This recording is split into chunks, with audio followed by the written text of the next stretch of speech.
Tonight's Dynamite was the go-home show for Redemption. We had Kenny Omega team up with Will Ospreay and Jon Moxley against the Don Callis family. Kevin Knight defended his TNT title against Darby Allin.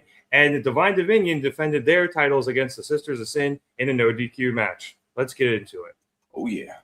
Uh-oh. Yes, boy! French Toast is the exchange student that you have like a 3-week affair with. Hey, we can see that you don't have pants on. Somebody hit somebody with a pie. Do something.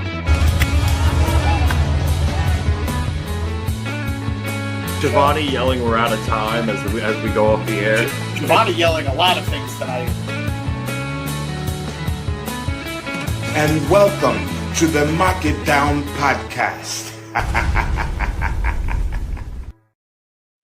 Hello, everybody, and welcome to another edition of the Mark It Down podcast. My name is Nick Cummings, joined this week by James Asante. Back here once again to review AEW Dynamite. Tonight was the go-home show before Redemption on Sunday, and considering the short time frame that we have had for the build to that pay-per-view, they had to get a lot done tonight, and I think they did a decent job of that. I think so too. For a show that had basically 2 weeks of real build, I'm ready for the show. Yeah, I'm excited for it. I know a lot of people are calling it a fairly weak card, but every time we do that, we're always proven wrong by AEW because it's very rare a pay-per-view if there's misses, and even then, it's still usually pretty solid. It is an on paper unspectacular looking card, but when you look at the components, we're going to get great matches. Yeah, I would agree with that. And this is something I think we could talk probably about more later, but I do think that Beach Break being in the middle of the last pay-per-view and this one probably threw a wrench in some of the, not the booking, but just the build to Redemption. Yeah. Before we get into the actual show, I want to say hello to Maria, who thought this was a pretty solid AEW show. And we say hello to Fernando, who felt a bit differently, saying that he thought this was a mid-go-home show. So I don't think either are wrong. I think I thought it was a good yet not great show. Yeah, I guess it really depends on your definition of mid. Are you using it as MJF does and it being incredibly disparaging, or just middle of the road? The word mid has changed over the years, but These kids have changed words again on us. I know those damn youths. All right, let's head to the main event of the show where we had Kenny Omega, Will Ospreay, and Jon Moxley all team up together in a big Can They Coexist match against Don Callis family members, Hechicero, my man, Brian Cage, and Jake Doyle. And obviously, much of this match was the story of Kenny and Moxley trying to work together. You had Ospreay early in the match basically making Kenny tag in Moxley, and he did so in the most reluctant fashion possible. Yeah. Just barely tapping Moxley's hands to do so. We then, I think coming out of commercial, had Ospreay being forced to make the choice between tagging in Moxley or tagging in Omega. He picked Kenny.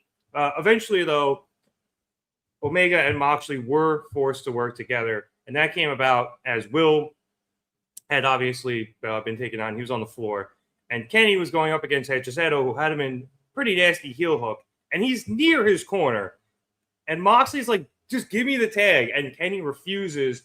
He's just basically yelling at Moxley, I don't need you. And then eventually he tries to give in and give the tag to Moxley, but Hechicero comes around and gets Omega in an armbar, and then Moxley's just like, enough of this, and he gets out and comes into the ring and just stomps Hechicero to break up that hold. Have we ever had a one-on-one Kenny Hechicero match?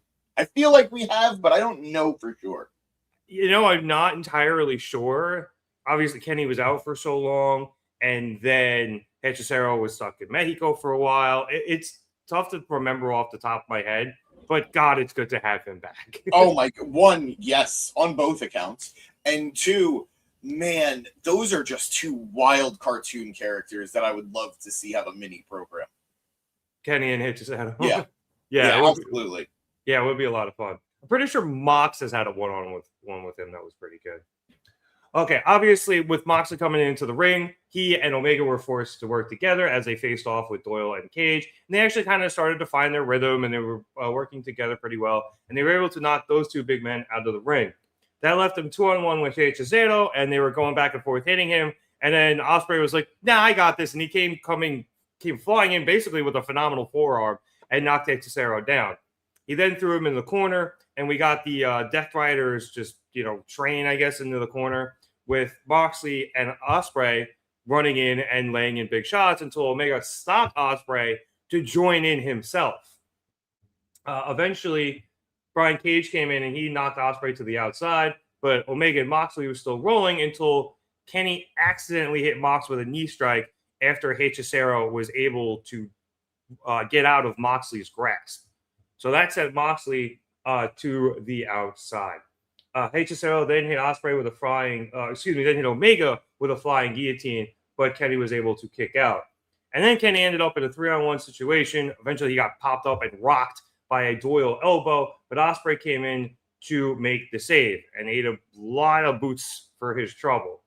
Cage and Doyle then got Ospreay and Omega up into powerbomb positions while Hechicero went to the top rope, but Moxley was able to recover, and he came around to hit the ropes and knock Hechicero down. Omega and Ospreay then hit stereo ranas, followed by a knee strike from Omega and a hidden blade from Ospreay. And that left Ospreay, and it looked like it was Ospreay and Hechicero one-on-one. Turns out Kenny was still in the ring. He just wasn't in the camera shot. Ospreay hit a thrust kick onto Hechicero and then went into the corner for a hidden blade. And Omega was lined up across from him, and then the two combined for the hidden blade V-trigger combination, and Omega pinned Hechicero for the win. So James, this was a fun match. Yes. It was a good match, and obviously was there to set up for everything that happened after it, and combined that all sets up for Redemption. And we'll talk about what happened after in a sec. But as for the match, I enjoyed it a lot. I love seeing Hechicero back. Doyle continues to impress me, and I thought this was just very well worked by everybody. No, I'd agree with you. I enjoyed the matchup. I enjoyed the action. I enjoyed the ending of the match. There were certain aspects of it that felt a little too forced for me. Like, at no point prior to the match did Kenny ever voice, "I don't want to be in this match. I don't want to team with Moxley." Like, we could infer it, but it was never said, "I don't want to team with Moxley." So then for him to not want to ever tag Mox in, it just felt forced drama for the sake of forced drama. And Kenny, I don't know. Like, I feel like I'm being like a buzzkill on this when I enjoyed the match, but I like the literal who is Will gonna tag, and it wasn't even that he was stuck or someone was holding him and it was like, "Oh my God, I'm tired and I'm gonna hit the hot tag." He just hesitated for a moment before deciding who he was gonna tag. Yeah, he very clearly did a big, like, over-exaggerated, and then it almost looked like he dove at Mox and still somehow hit Kenny. I don't know if that was a trick of the camera or what. Yeah. I think it was just designed to make you not see who it was until it happened. Yeah. And yeah, no, absolutely. I do think, again, it just felt like these are the three best wrestlers in the company. Why are we doing this right now? Don't lose to fucking Hechicero and Mark Doyle. Wait, what did I? Not Mark Doyle. I said Mark. Yeah. Mark Davis, Jake Doyle. Yeah, Mark Davis. Thank you. Don't do this. But overall, I really did enjoy the matchup a lot. I love the Kenny. I love the V-trigger hidden blade combo. I know we've seen a lot of different variations that those two guys hit. It's usually like a one-winged angel and like an elevated hidden blade. Yeah, so off the ropes. Yeah. So this was another they have such good chemistry together, those two. Obviously, like both as opponents and as teammates.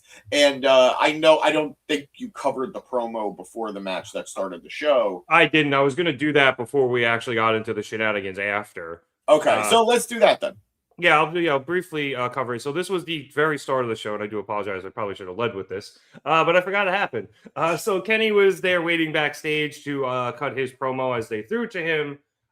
Ospreay just came right in, and he was super excited. And he was like, we're all in for a treat tonight, as we got himself, Kenny, and Moxley all on the same side. And as an added bonus, whenever he and Kenny have tagged together, they have gone undefeated. Will turns to Kenny and says last time when they teamed up, Kenny got a bit tired as he was just coming back from his injury and his near-death experience. So he tells Kenny that he doesn't need to be the hero tonight. He can just tag out to his dear friend Bill. Kenny thanks him for that and reminds Ospreay that he also has a big match at Redemption. So if Ospreay is feeling a bit tired or under the weather, he can always reach out and touch the hand of his good friend Kenny. And then Mox just kind of saunters in, like crosses his arms, he just goes, "You know what I love? That there's no tension in this room whatsoever." I love comedy Mox so much. And then he just walks out. I love it. Like, I don't know if you agree. I'm assuming you agree. I prefer Jon Moxley to Dean Ambrose. They're such different characters, and I loved Dean. I was such a big Dean guy back in the day, and I'm able to separate the two, especially considering I know for a fact that Vince was doing his best to hamper Ambrose at any given point in time. Yes, but there were some good Ambrose stuff back in the day, and a lot of it was funny. And a lot of people say once Vince finds out you're funny, you're always going to be the comedy guy. And Moxley very clearly isn't as funny as Ambrose ever was. But when he does bust out the comedic chops, he's still got it. And I think that's what makes him so funny. Like, I would rather a serious guy who drops a funny line here and there because it makes it so much more impactful. But my point being, regardless, I know that I liked Ambrose, but I just prefer Moxley. Fair. But I liked Ambrose, and Dean Ambrose was a funny character. Like when he was interacting with Cena in particular, hilarious. When he was the kingpin of SmackDown, so many great funny moments, whether it was against AJ, James Ellsworth, Dolph Ziggler. Like, he had funny moments, like legitimately funny moments. I just had one come up on my YouTube feed the other day when it was right before he was going into Triple H at Roadblock, and Owens came out as the Intercontinental Champion. And Moxley had just been beaten up by Brock Lesnar the week before because they were heading to that WrestleMania match, which, yes, Fernando, I know was terrible. But Ambrose basically couldn't do anything in case. So Owens tried to attack him, and Ambrose just ducks the attack and hits Kevin with the chair he was sitting on. And he's like, "Kevin, what are you, dumb? There's a giant TV screen broadcasting what you were going to do. I read that from a million miles away." Like he just always, that and the mount he always gets his man, it will be what some of the funniest things I've ever seen in wrestling. But yeah, I agree with you, because I think he breaks it out so often now. Whenever Moxley when he deadpans something like this, it makes it that much funnier. No, absolutely. So I really enjoyed this. Take away that aspect of it. When you include Mox and Kenny, I personally really think we're heading towards heel Will. I feel like the train is leaving the station on that, and it's a matter of if we hit that destination before, at, or after Allin.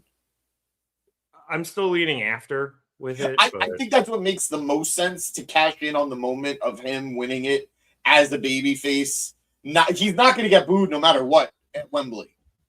So don't even try to take cheers away from it, because all you're doing is hurting the overall product of what that match will be. But I think we're leaning towards it. And I don't know if you've ever I don't know if you've ever really experienced full-on true heel Will Ospreay.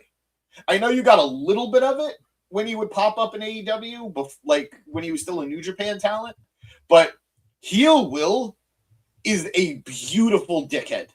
Oh, yeah. I mean, I remember some of it from, I know he was still very young at the time, but a little bit in BTE in the beginning.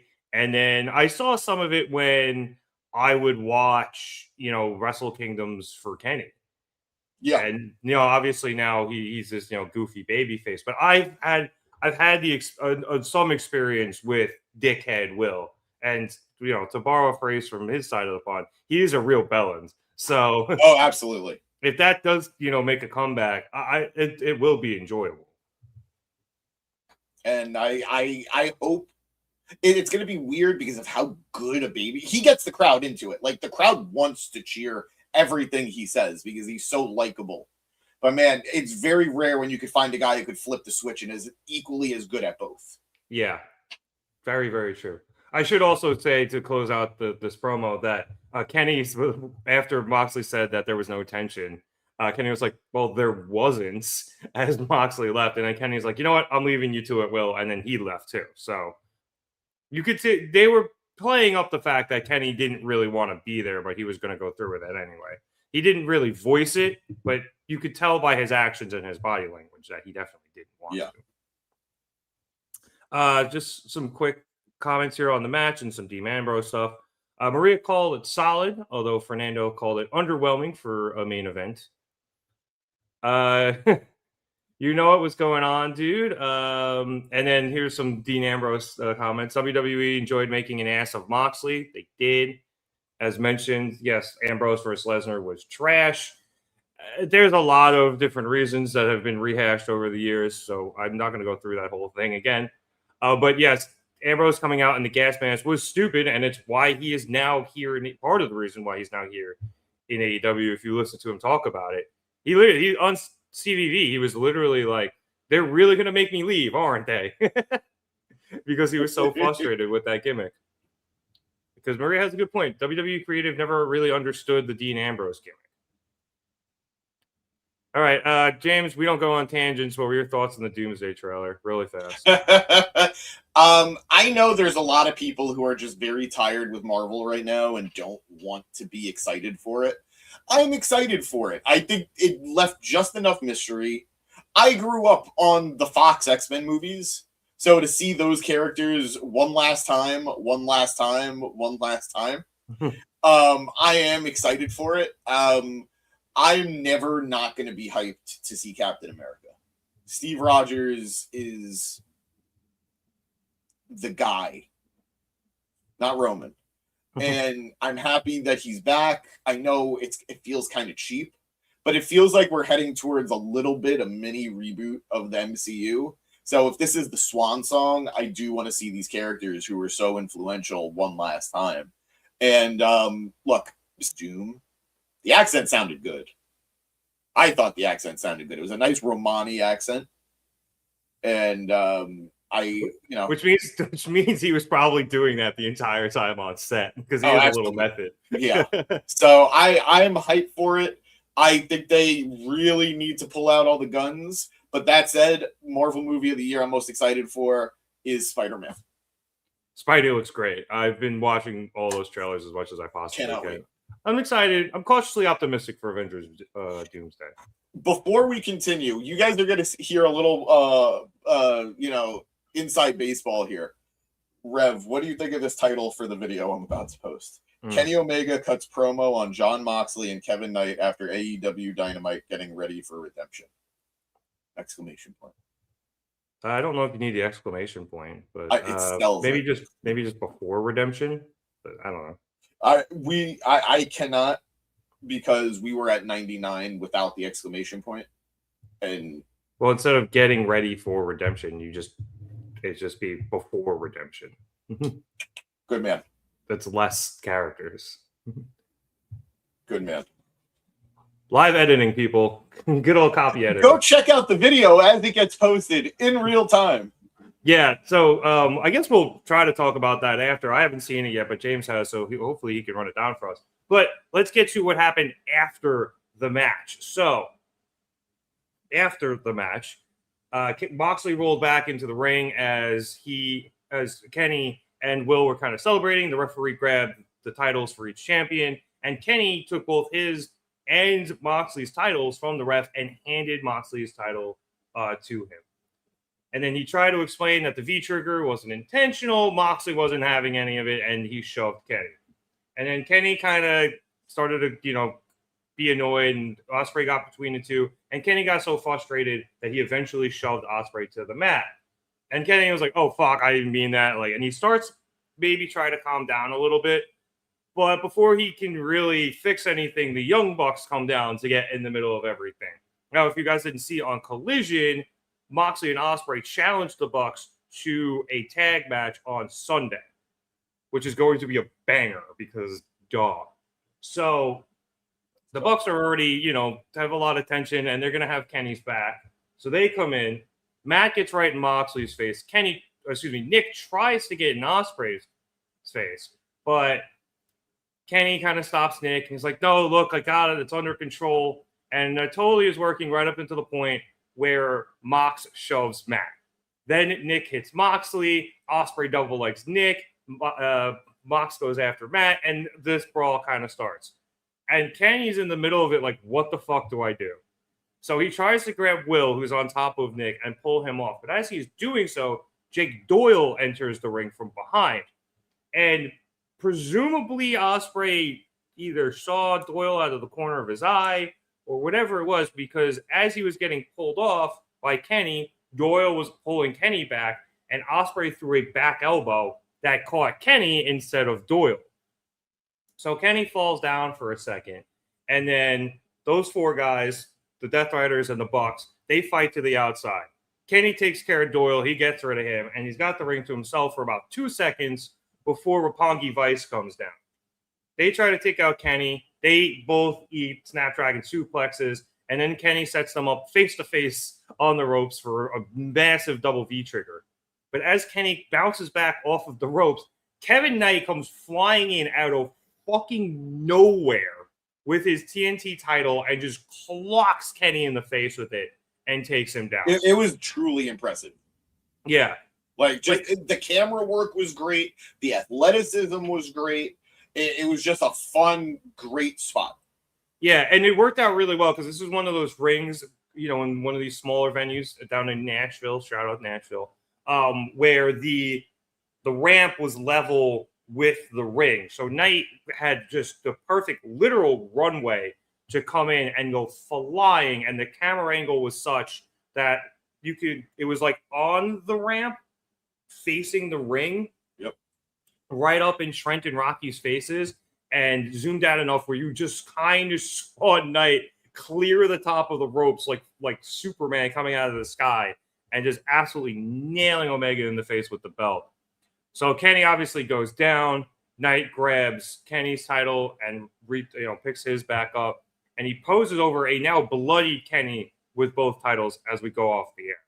So James, like I said, this was, I think, the thing that did the most heavy lifting heading into, maybe not the most heavy lifting, but definitely it was something that was really, truly setting up 2 matches headed into Sunday. Obviously, the tag match between the Death Riders and the Bucks, and adding a little more stakes, I guess, or maybe not stakes, but a little more juice to Omega and Knight for the AEW Men's World Championship. It feels weird. Again, I kind of spoke about this before, about sometimes feeling like maybe there's a little bit of forced drama. And then you do look at the players involved. Again, we spoke at length last week about Kenny Omega and Jon Moxley's history in AEW. Day 1, these guys were rivals. Not day 2, not day 3. Literally the first day of AEW, these 2 guys were rivals. The Young Bucks have a history with Moxley, whether they were on the same side, which happened quite a bit in the last couple of years, or being vehemently, thank you, against one another. And throw in Will Ospreay, who they acknowledged the elephant in the room last week, that Ospreay cost the Bucks their EVP power. Yep. Had to be done though, mate. Sorry. Honestly, yes. Love you guys. Love you, Bucks. But no. It makes sense that there are so many combustible elements here, especially when you do throw in those members of the Don Callis family who just shit on everything around them. I like this. I'm interested in what that back elbow was that hit Kenny, because realistically, he had no idea that Doyle was in the ring. Yeah, I was trying to couch it by saying maybe he caught him out of the corner of his eye, but yeah. He just knew someone was grabbing him, and realistically, it should have only been Kenny to him. So again, I understand, Mr. Regal, how you could reason that out, but it did feel like, okay, we're being a little convenient. Just a little convenient. But overall, it was fun. It's the type of overbooked stuff that should happen after a main event on TV, especially leading to a pay-per-view. Yeah, and with this many, top guys in the ring. That's another thing that I think we really got to address. And some are going to say good, some are going to say bad. There were, of AEW championships, there were 3 involved in this main event segment. Kenny's AEW World Title, Moxley's Continental Championship, and Kevin Knight's TNT Championship. Seeing Jet 2 belts holding both belts was an exciting thought for the future. Yep. You have the CMLL Championship that Hechicero holds. Yeah, the one I believe, beat Claudio for. I think so.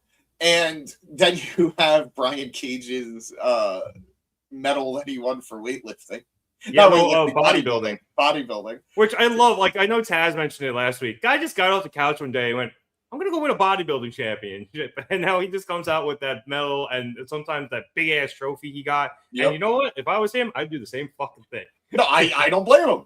Real jet, baby. He literally just showed up and won a championship. God bless him. I think he did train for a couple of weeks, but like normally you got to be doing that shit year round. He was like, I'll crank it out in a few weeks. And he did. So I know there's an argument that maybe there's just too many championships in AEW, between AEW's actual belts, between Ring of Honor's belts, between CMLL, between Stardom, between all the companies that they work with. I understand that, but for me, it adds a layer of, look at all of these genuinely important characters that are involved in this main event segment. You have the world champion. You have Jon Moxley's Continental Championship, which he has defended a lot. You have Kevin Knight, who is the young, hungry TNT champion. And then you have a foreign champion, and you have even a bodybuilding championship. Like, I can't help but look at this and think, these are meant to be important characters. And then on the flip side of that, I hate how RPG Vice has just become a joke within the group. They're so funny, but yeah. I love Trent. And do you know it's been 8 years since the man's held any championship gold anywhere? Yes, it sucks. And they definitely dropped the ball not giving Best Friends the tag titles. Absolutely. Early AEW. Or a trios run with the Best Friends. And we have Orange. But regardless of all that, what? Or Statlander. Regardless of all that, I thought it was a fun go-home main event segment. Yeah, I thought so too. I mean, because I agree with you, especially with the fact that this is something that's going to come up throughout the episode, with the fact that this was such a compressed build to the pay-per-view on Sunday. You needed some, like, large overbooked tomfoolery, fuckery around one or probably most of these matches in order to get some, real tension or underneath some of these matches. Knight going out there and basically slam dunking his title into Kenny's head is, a great way to show, like, this kid can do it. And between his TNT title defense, which we're going to talk about next, and then everything that happened after that with the whole family in that promo, you added a lot here to Kevin Knight, I think. And yeah, I know a lot of people are like, why are we having this match as the main event on a pay-per-view? Why are we having the TNT champion go after the main title again? Like, a lot of people are asking these questions, but A, it's still going to be a really good match. And B, this is Kevin Knight's, one of his big tests. Tony clearly sees something for this kid in the future. And it's something he did with Fletcher, where it's like, all right, kid, you're going up against the champ, sink or swim time. What's going to happen? And if Knight goes out and he, shows up and shows out, then we know probably he's going to be a future AEW Men's World Champion. And if the match is kind of meh, then maybe he doesn't really get to that level unless he, ends up impressing later. I think he's a matter of when and not if, personally. I agree at the moment, but I think this is, his last real test to see whether or not he can actually, perform at the main event level in AEW. All right, let's go to some comments here. Actually, nope, I missed one from Fernando. Excuse me. His prediction: Ospreay officially joins the Death Riders by cheating to beat Kenny. He did technically officially join the Death Riders already. And then right after turns on Moxley and kicks him out. Bold prediction. Let's see. It's saying that the Bang Bang Gang is like a superhero group now. They have the superhero pose and the camera circle posting when they all come out together in their intro. It's still one of the coolest intros. I wonder which superhero Ace also would be. Gambit. Cards, man. The cards. Yep. It's even purple. Like, he's got it purple. Yep. Gambit's purple. Let's see. It's saying the Go Home show is probably still better than the SummerSlam scam thing. Don't believe his lies. Guys, I need you to hear me. This pod is going to go on for a long time. Rev and I are going to be friends forever. But when the apocalypse hits, I need you to know one universal truth. He is not colorblind. I am colorblind. I have doctor's notes to prove it. And I've also worn black and white the last 2 weeks because I'm too lazy to figure out anything else. That has nothing to do with colorblind. That's just you being lazy. No, it's because sometimes I don't know what colors to match with my jerseys. It's difficult. It's tough out there for a pimp. Let's see. Fernando thinks there are way too many titles. It's so ridiculous. And Maria agrees, saying if everyone gets to be a champion, then hardly anyone is truly a champion. I understand that notion. I really do. But my peak era of WWE as a kid, it was the WWE Championship. It was the WWE Championship, the World Heavyweight Championship. It was the Intercontinental Championship and the European Championship and the Hardcore Championship. Then came the U.S. Championship. There was a brief overlap with the U.S. Championship. Yeah. The Tag Team Championship, the Women's Championship, and the Cruiserweight Championship. I know they didn't all exist at the same time for a long run, but for a good portion of time, all those belts were on the active WWE roster. I agree. I don't think we need the national title. I don't. I'm glad Mark Davis has a championship, but I don't think we need the national title. I concur with both of those points. Arguably, we don't need both the Continental and the International title. One should be enough. But at least the Continental Championship has a purpose. A unique purpose. And the International title has always been defended as a workhorse belt. Kyle Fletcher is champion right now does not upset me. And you know what? It's working somehow. Despite the fact we all were why are we splitting these back up? It seems to be working. I think as long as we never see the Undisputed belt again, I'm okay. Or the Unified belt, not the Undisputed belt. The Unified belt. As long as I never see the Unified belt again, I'm okay. Or if I do get it again, just don't call it that. But either way, I'm okay with the belt situation in AEW right now. Yeah, I am too. And I know there's a lot of people are champions from different companies as well, but I like that because it just adds to the wrestling world, the lore of the wrestling world. AEW is at least willing to admit that there are other companies other than them, and not necessarily ones that they're basically going to buy in a couple of years. And they're willing to work with not just companies they have partnerships with, like CMLL, like New Japan / Stardom, but obviously we saw during the whole, belt collector Mercedes Moné thing, they're willing to work with indies too, and also companies like Rev Pro. And I know we don't see Rev Pro titles all the time, but Windsor had the women's Rev Pro title for a while, and they were acknowledging it. Sometimes, not always, but they did, and it's nice to see. I think I get the point. There's too many titles sometimes, but as long as you keep up the prestige of them to the level they should be at, and give them storylines, then I think it could work.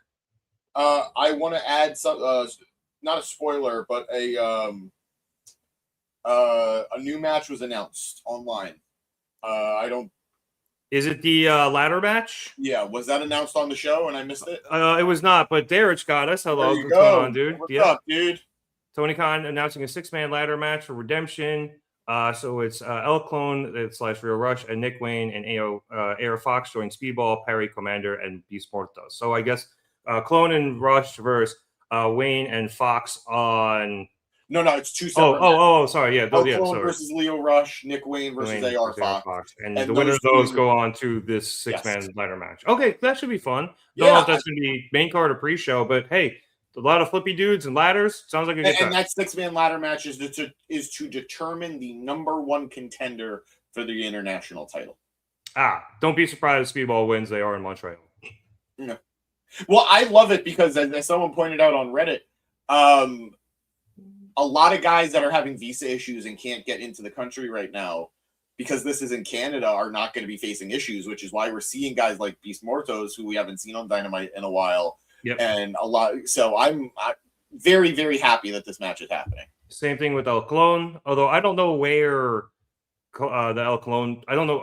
Obviously, this match are on Collision. I don't know where Collision is. I don't know if they're filming in Canada the night before the pay-per-view or what. But yeah, obviously we saw Hechicero get back in, so hopefully we can start. And Commander as well. We saw him last week. So hopefully guys like Clone and Beast Mortos can start getting back into the country. And just because we do have a good number of us in the chat right now and a good number of people watching, I got to say the obligatory, hey, if you're checking us out for the first time, hit that subscribe button. You guys, doesn't matter if you're a regular or a newbie, hit the like button as well. We appreciate you, and keep sticking around. We have a lot more Dynamite to talk about.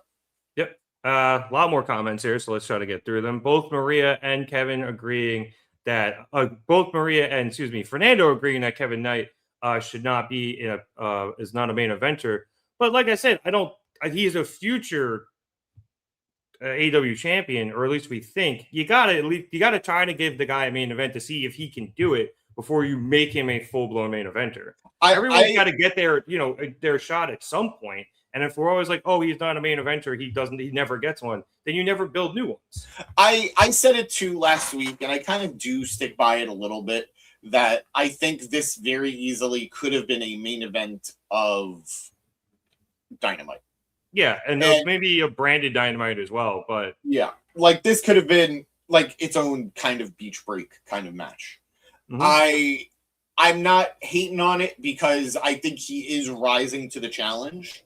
As a Kenny fan, I stand by. I kind of just wish he had a bigger marquee match for the pay-per-view. But considering it's probably going to be his only pay-per-view defense, successful pay-per-view defense. So I get all that, but I'm a big fan of watching mid-card guys rise to the main event. Same. I grew up a Jeff Hardy fan. Watching Jeff Hardy go from mid-card favorite to main eventer is one of my favorite wrestling journeys of all time.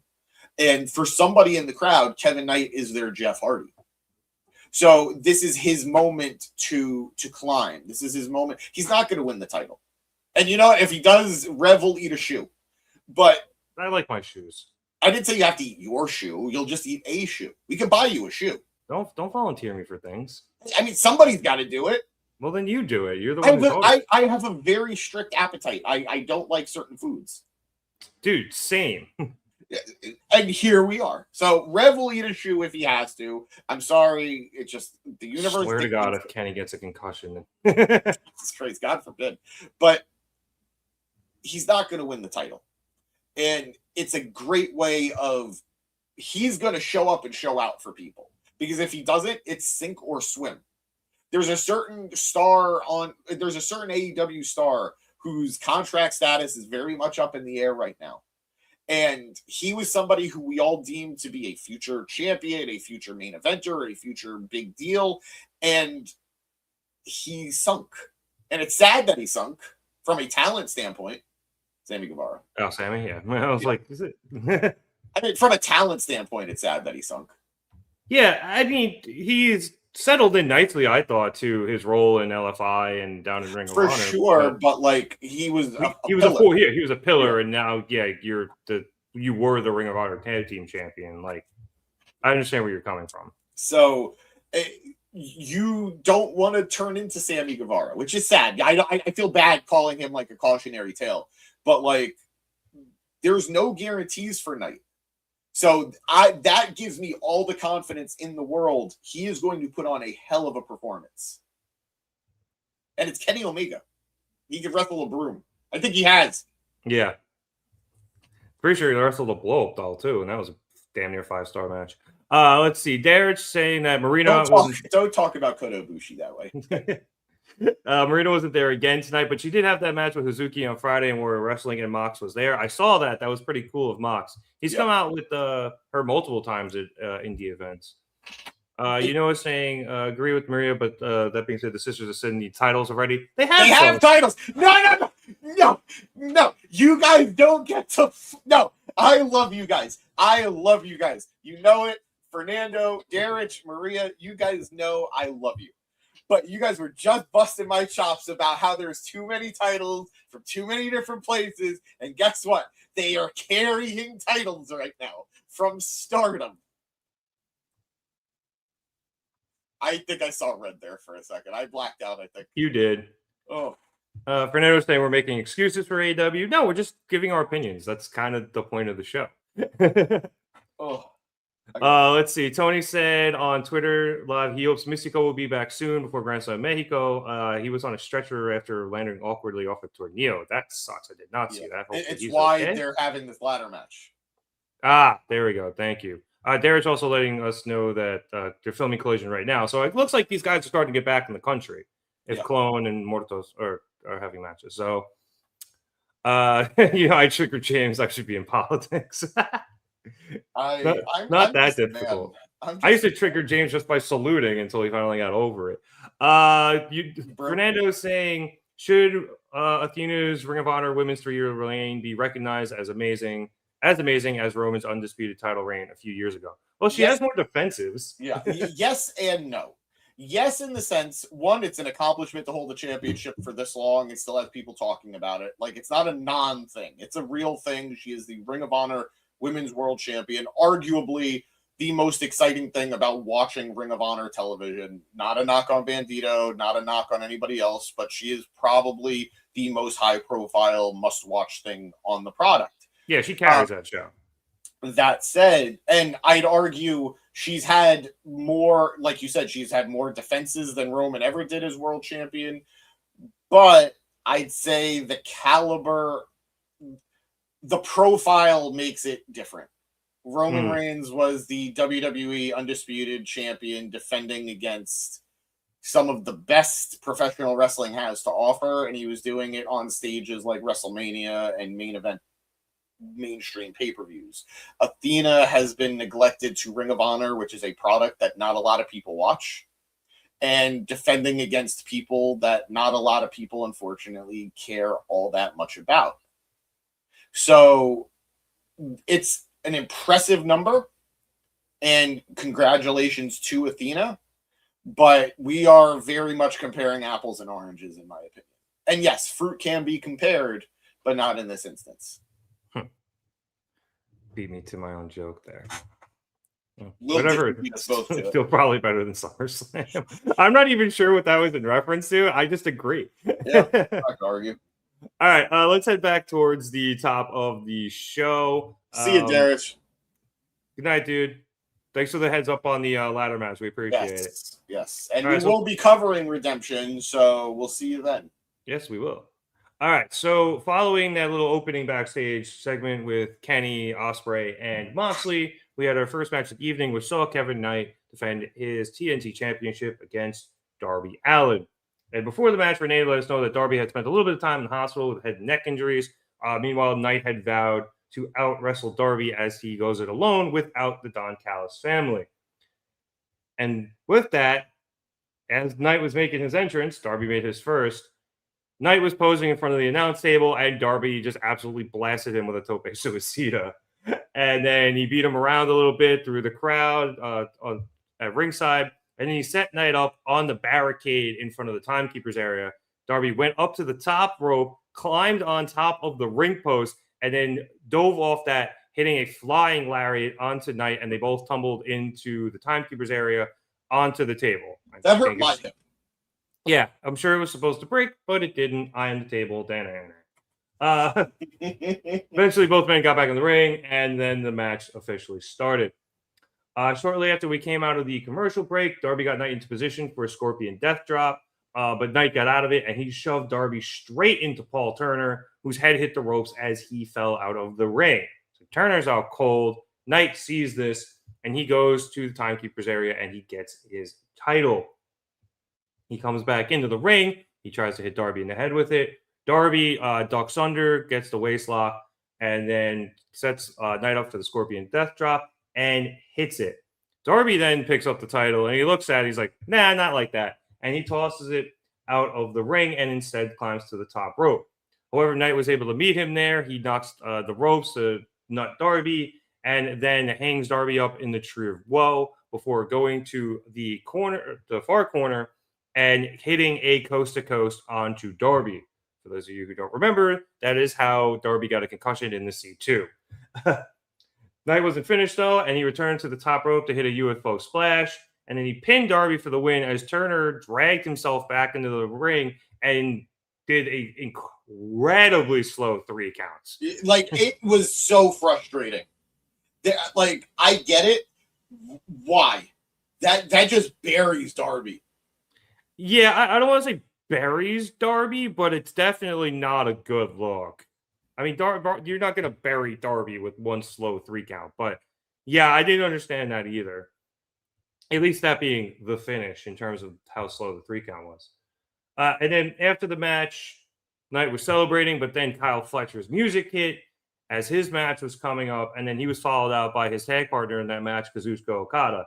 And Knight was visibly annoyed as Fletcher and Okada decided to go pose on the turnbuckles instead of congratulating Knight as we headed into commercial break. James, this was a fine match. It wasn't spectacular, especially considering how much hate and vitriol Darby had for Knight, considering everything. I thought it was going to take a lot more to keep Darby down. And, I mean, it was a coast-to-coast UFO combo, which is a pretty decent end to the match. But I mean, also with a title shot, though. Like, he got hit with the belt. No, he didn't. He got hit while he was on the corner. Oh, is that how Knight knocked him over? Yeah, Darby was on the top rope, and Knight hit him with the championship from behind. Oh, my apologies. I missed Knight having the title there. I thought he just knocked him off the rope. Yeah. Oh, okay. I mean, all right. So, all right, that makes a bit more sense then. But that 3 count was very slow. No matter how you paint it, it was a incredibly unnecessarily slow count. And the moment a weapon gets introduced to a match and it is used, I'm willing to bend certain rules, because the idea is a foreign object is supposed to be a very lethal attack. Not Jay Lethal, but a very lethal attack. So I that followed by a very big signature, followed by a finisher, it should put Darby down. It should. I just didn't agree with how long that pin took. I am going to push back on you a little bit that I did like the intensity of the match. Darby attacking him out the gate, while not necessarily a unique thing for Darby. Darby often jumps people before the bell starts. Darby did not let up in the opening minutes of this match. He went after him. He did not let go. And both men were fighting hard. It took cheating to win. I think arguably this could have been a bigger match. I was really surprised that this happened on Dynamite at all. I really thought this was going to be the match at All In. At minimal, I thought this was going to be at Redemption, before they did the whole Kenny setup, which, I mean, I wouldn't be surprised, as we were talking about before, I kind of thought, I wouldn't be surprised if Kenny versus Knight is a pivot, considering MJF's injury, and then that's happening at Beach Break. I don't know if you saw that tweet that went out. I don't know, at least not specifically. I forget who it was, but it was like somebody, like it was a partner for AEW and All In. I don't know if it was the arena. I don't know if it was like a broadcast network or whatever, but they had a pre-scheduled out tweet that went out hyping up the main event of Redemption, which was MJF versus Kenny Omega. Somebody forgot to delete or change. Yeah. So by all accounts, and especially with the stories we've heard from backstage, it was supposed to be MJF versus Kenny, but MJF requested time off. Or not time off, but he requested to push it up forward so he could, I guess, rest a little bit to build up for Allin. So obviously this was 100% a pivot, which is why the title match only has 2 weeks of build. Right, which is also probably why this match happened tonight. Yes. But I still just wouldn't have done it. Like, operating under the assumption Kevin Knight is not winning the championship at Allin. He didn't, he could have used a boost, but I feel like the Darby story really got pushed to the side here. Yeah. So unless that meant Darby was just never going to win the title, which I think is probably a fair thing to say, I don't know who is taking the title off of him. I guess Speedball, but we went down that route. Hangman called him out when he came back on Collision. Yeah, that is true. Hangman is, man, it's gonna feel weird. It's gonna feel weird. But anyway, yeah, I wouldn't have done this. Personally, I don't think I would have done this the way they did. I'm fine that it happened. I enjoyed the mashup, but I think if this was on pay-per-view, this would have gotten a little more time, and this probably would have been a little more explosive.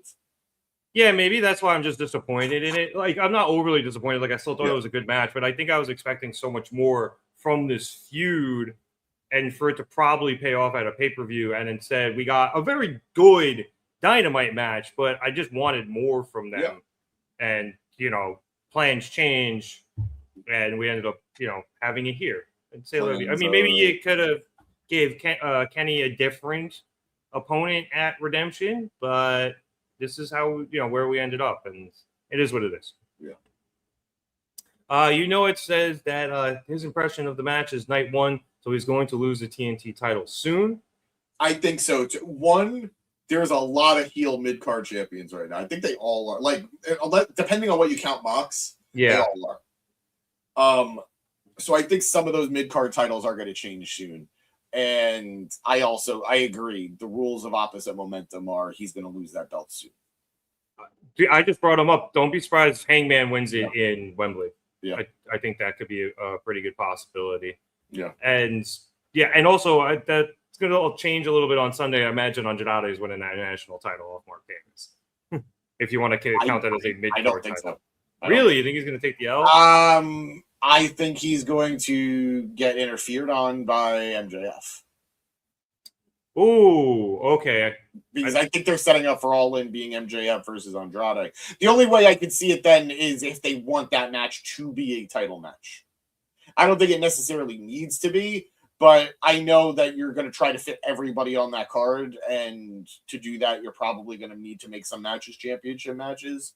So maybe he does win it, setting up for a title match at Allin, but I think they put too much of an emphasis on the diamond ring tonight that I think MJF is going to interfere. Yeah, that's a good call. I didn't think about that because I was going to hit you with the okay, how'd you know? But I think you're actually right. I might actually know. Let's see. Maria asks, how much time off does MJF need? He's gotten a lot of time off lately. Hair transplants take time, Maria. Well, there was that. Obviously, after he lost the title after his first championship reign, he was off for a very long time because he had a legitimate bunch of nagging injuries that he was fighting through after holding the title for a year plus. Yeah. So that was deserved. He took some time off for the hair. Like he filmed like a movie. Yeah, he filmed a couple of movies. He filmed Happy Gilmore 2. He just filmed another one. Yeah. And it looks like he is legitimately hurt again. Max is a guy who definitely wants to work. He wants to be there. He'd rather work than go on a honeymoon. Yeah, despite the fact that, he has outside interests, it's very clear he wants to be there. So I do think if he wasn't hurt or could be working right now, he would be working. We probably would have Kenny versus MJF on Sunday. But if we are correct in thinking that Andrade versus MJF is the all-in match, he probably wants to make sure he's 100% for that. Because Kenny, is a made guy. And whether or not he won the title at Beach Break or at Redemption, I don't think really necessarily mattered, although doing it in Canada probably would have been a lot cooler for Kenny. Yeah. But you can help really make Andrade in AEW if MJF puts him over, and that's probably something he wants to do. Yeah. Let's see. Fernando's saying Darby was given a world championship reign. He's being booked very fair. I don't want to hear it. I mean, we're not saying this was unfair. We're just saying that we wanted to see it on pay-per-view. That's all. You know, like I said, plans change, and sometimes things happen, and you end up here.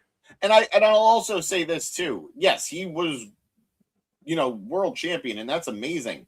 I was reminded that he was world champion in May. It's July. Yeah, that was a while ago. It wasn't that long ago, and I'm a big believer. And this goes to any company. Just because you lose the world championship doesn't mean that you should be sliding down the card. There should still be a level of protection.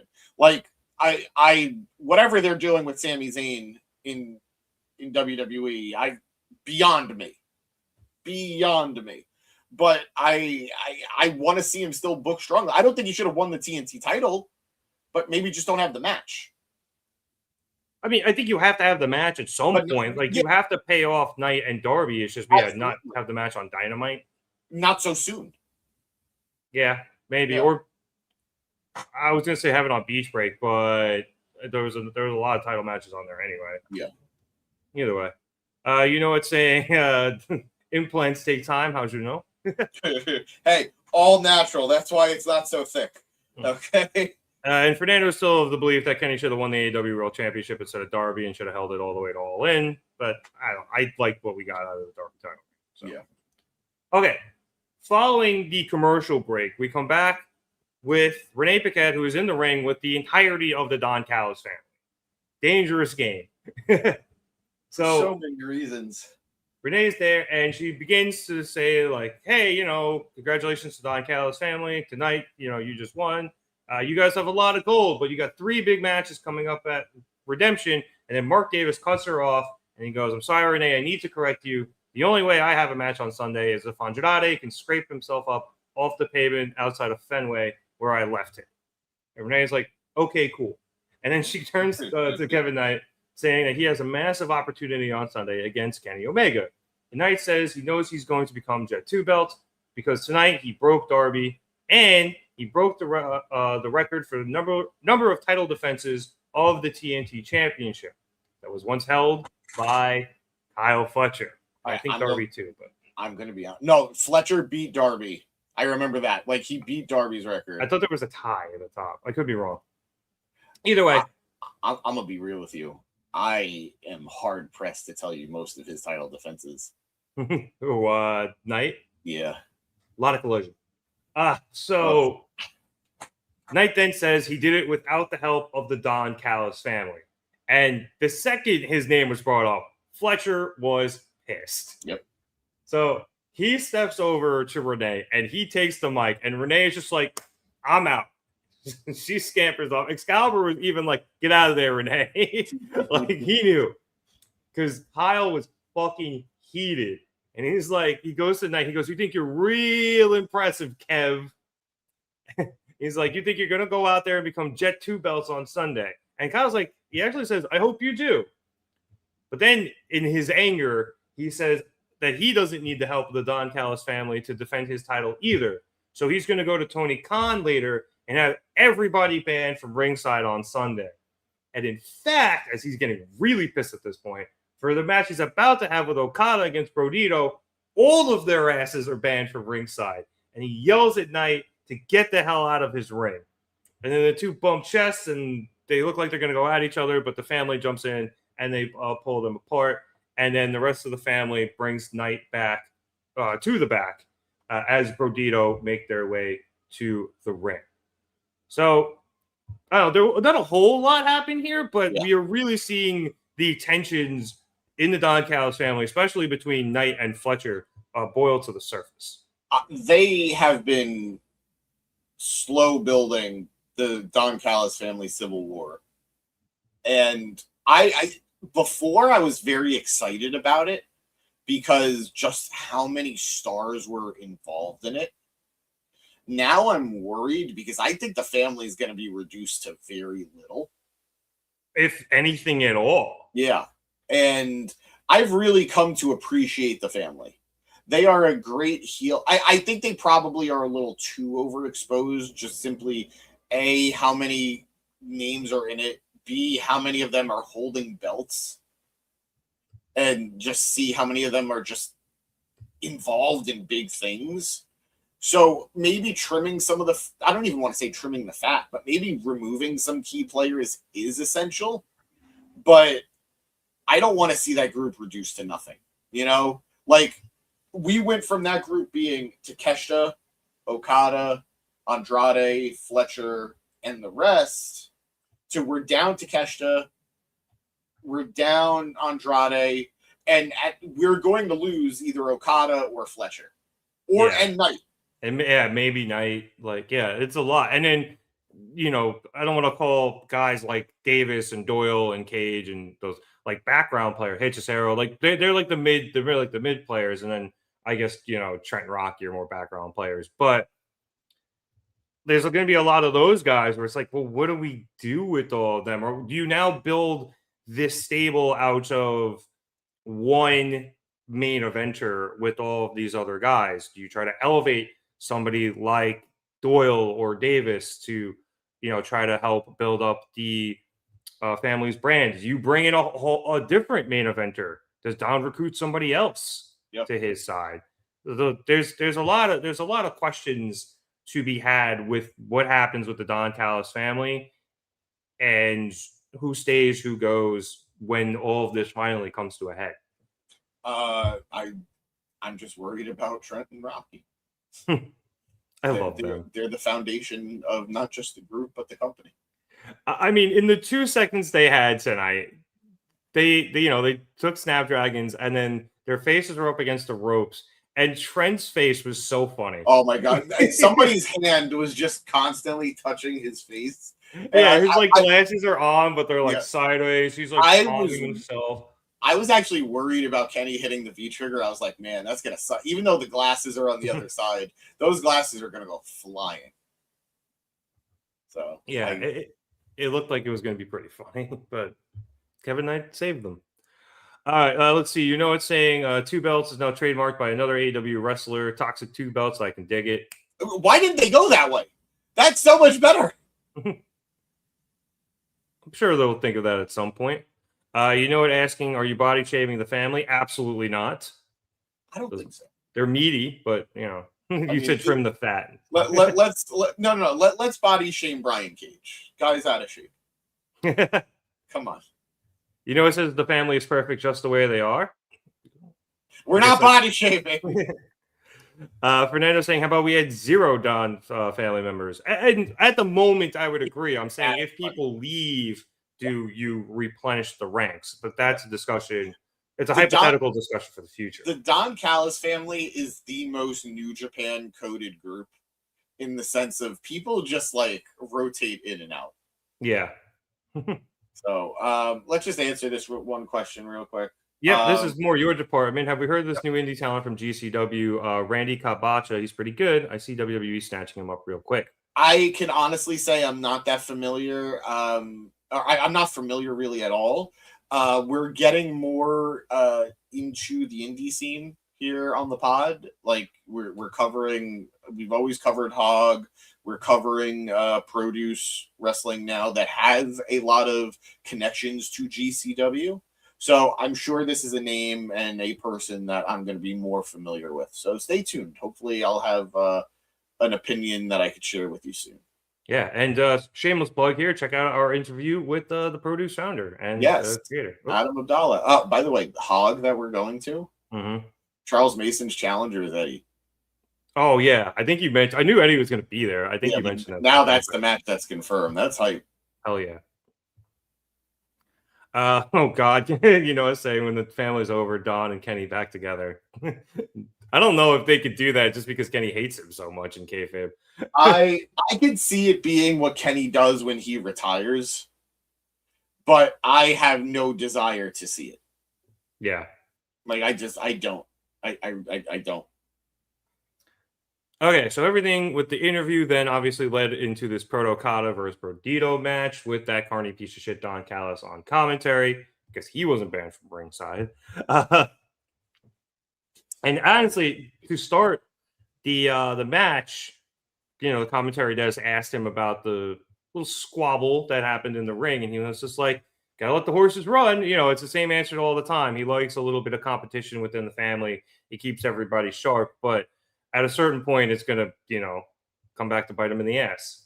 All right, to jump to the end of this match here, after Okada prevented Brodido from hitting their cool, like, flippy tag finisher onto Kyle, he and Fletcher began to take down Brody King. Okada sent King into a Fletcher kick, which sent Brody back into Okada's arms, and he tried to hit the Rainmaker. However, Brody ducked it, and Okada took down Fletcher. Brody quickly took advantage of that. He knocked Okada out of the ring and hit him with a big old tope suicida. And then back in the ring, Bandido set Fletcher up in the ropes and hit the 21 plex, pinning the international champion for the win before their match on Sunday. After the match, Don Callis started, yelling and waving his hands around. And we had Mark Davis come out along with Lance Archer. And Davis first checked up on Fletcher. And then as Fletcher came to, he started screaming at Okada. It was his fault that he lost. Now, Okada went over, apologized to Kyle, and then sat down. And he kind of looked like he didn't give a fuck that he hit Kyle in the face with the Rainmaker. I'm going to disagree a little bit. That's what commentary was selling. Yeah, I know that. I remember when he would hit Takeshita, the dude was just happy. Like he was beaming when he would accidentally hit Takeshita. I don't think he was happy that he hit Kyle, but I don't think he was like he looked like I wish I didn't do that, but whatever. He was very indifferent about the fact that he ambivalent. Until Fletcher came over screaming in his face, and then he's got his hands and his head in his hands, crying, "I'm so sorry," and all that shit. Doesn't matter. Fletcher's still heated, super pissed. Okada's like, "You know what? I'm out of here. You can cool off. I'm going to the back." And then he goes to the back, and Don looks at the three of them, and he's like, "Well, there's only two guys in the ring. Go get them." So Davis, Archer, and Fletcher jump up on the apron, but Andrade El Idolo comes out to even the odds, and he's got the Dynamite Diamond ring. So the Don Callis family is like, "You know what? Forget it," and they retreat. So, James, I think you brought up a good point before with Andrade continuing to have the ring. MJF getting involved on Sunday does seem like a pretty good bet. I don't want to say it's a lock because, again, they may want Andrade to have the national title in the match with MJF. But I think it's a good bet. Even if he doesn't get involved during the match, I can see him coming back after to get his ring back. Yeah. There's no way he lets that abide for much longer. Yeah. All right, let's see. Where are we? Oh, we have some things. Continue to push your buttons, James. Don gets made EVP. That's a perfect way to reunite Don. We're not trying to figure this out. We are not trying to come up with a solution here. We don't want it. Yep. Let's see. Fernando saying, "I don't understand all the little feuds within the Don Callis family. Where's it all going? Are the Don Callis family over enough for a huge civil war between them?" I would think so. But it doesn't even feel like, I don't think we're going to get that huge civil war that we're talking about anymore, or where we thought like it was going to be like half the guys on one side and half the guys on the other. I think it's just going to be more big feuds between guys in the family. Like I'm convinced, and I think you are too, James, that it's going to be a Fletcher, Okada, Takeshita triple threat for the international at All In. Yeah, I think so. So if you can count that. I think you could also, Knight having the TNT title that Fletcher loves so much, and Knight needling him tonight about breaking his defense record is another thing I think is going to happen at some point. When is All In? August what? 20-something 6th. I don't know. Shot in the dark. All right. So the late. Takeshita's in the G1, which runs until August 16th. So he's definitely going to be back for Allin. Yeah. Yeah, I think we're getting that triple threat. And maybe that all this is to split Okada from the family. Maybe. Because I kind of can see it would be kind of funny if Fletcher was the guy who continually got into feuds and beefs with people within the family. Like first it was Takeshita, now it's Okada, then it's Knight, and the numbers start dwindling, and then maybe Don turns his back on Fletcher because Fletcher keeps, kicking out all the good talent. He just wants to be the best. Yeah, maybe. Because, Maria's like Fletcher turned on Takeshita for Okada just to feud with Okada anyway. See, but that's the thing. He didn't turn on Takeshita for Okada. Yeah, he turned on him for Dom. Yeah, and for himself. Yeah. He wants to be the guy. And he said, how dare Takeshita think he could be the guy? So, yeah. I get it, though. I do get it, though. Yeah. Maria, maybe if Okada does go face, he's back with the Elite. I think Okada is better off actually starting a stable with guys around him that are his guys. Yeah. Like, even in New Japan, Okada was he was kind of just, like, at best sort of connected to, like, Chaos. He was Chaos. It was a very complicated thing. Like, he was a part of it, but, like, and he was buddies with, like, Ishii and like, what's his name? Trent and Rocky? No. Well, yes, but Kushida. Oh, yeah, my man Kushida. I miss him so much. But he's back in New Japan, right? I don't think so. Not anymore. Yeah. So he was. I guess maybe he left again.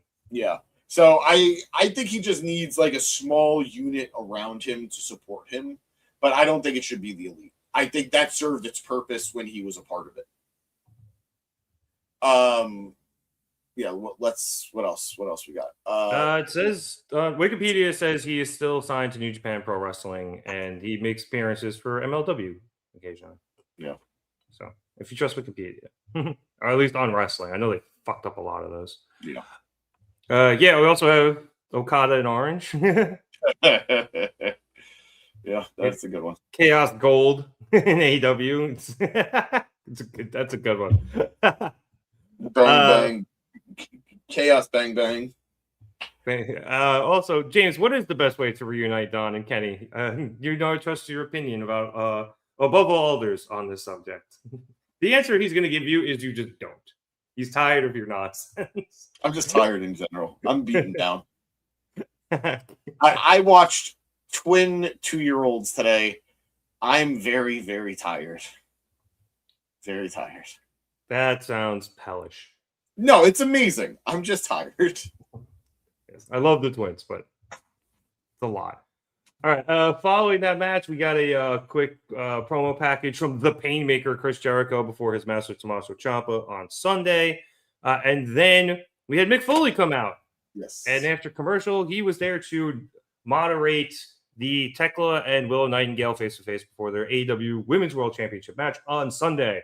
So Mick introduces Thekla first, and she comes out with the Sisters of Sin so they can all pose together with their new Artists of Stardom titles, which are the trios titles there in Stardom. And then the sisters go back, and she introduces herself and her new titles to everyone before having Mick introduce Willow so they can just get on with it. Willow comes out, and Mick is like, all right, are you ready for the task at hand? And Willow says that she is. She came back from a shoulder injury, and she won the Casino Gauntlet. And now there's only one match between her and her dream, the dream that she's had since joining AEW to become AEW Women's World Champion.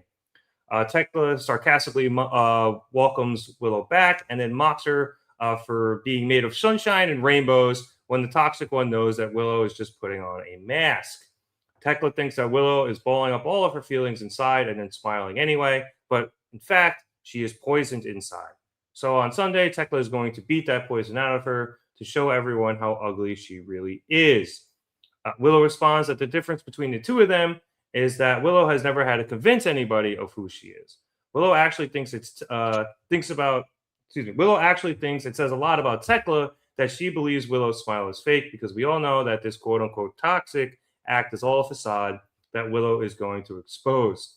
Thekla walks around here acting like she's the biggest and the toughest, but she does that just because she feels so small. Thekla may have the swagger, and it's gotten her 2 belts to her credit, but Willow only cares about the AEW Women's World Championship and says that Thekla is just a shortcut for her to get to it. Mick then steps in because they're about to come to blows, and he's like, I see a lot of differences between, the two of you, whatever, but he's like, there's a lot of the similarities between me and Willow. They both held titles on TBS, and they've both taken beatings and smiled through it, even though Willow has a lot more teeth than he does. And then Thekla just cuts Mick off and he's like, shut the hell up. And that pisses Willow off. So she jumps in and says that she's tired of the disrespect, especially towards Mick, and says that Thekla is the one acting like a dumb bitch right now. Willow says that Mick is her favorite and a legend, and while they both smile, they will stop at nothing to get what they want, and have done some sick, twisted things in order to do so.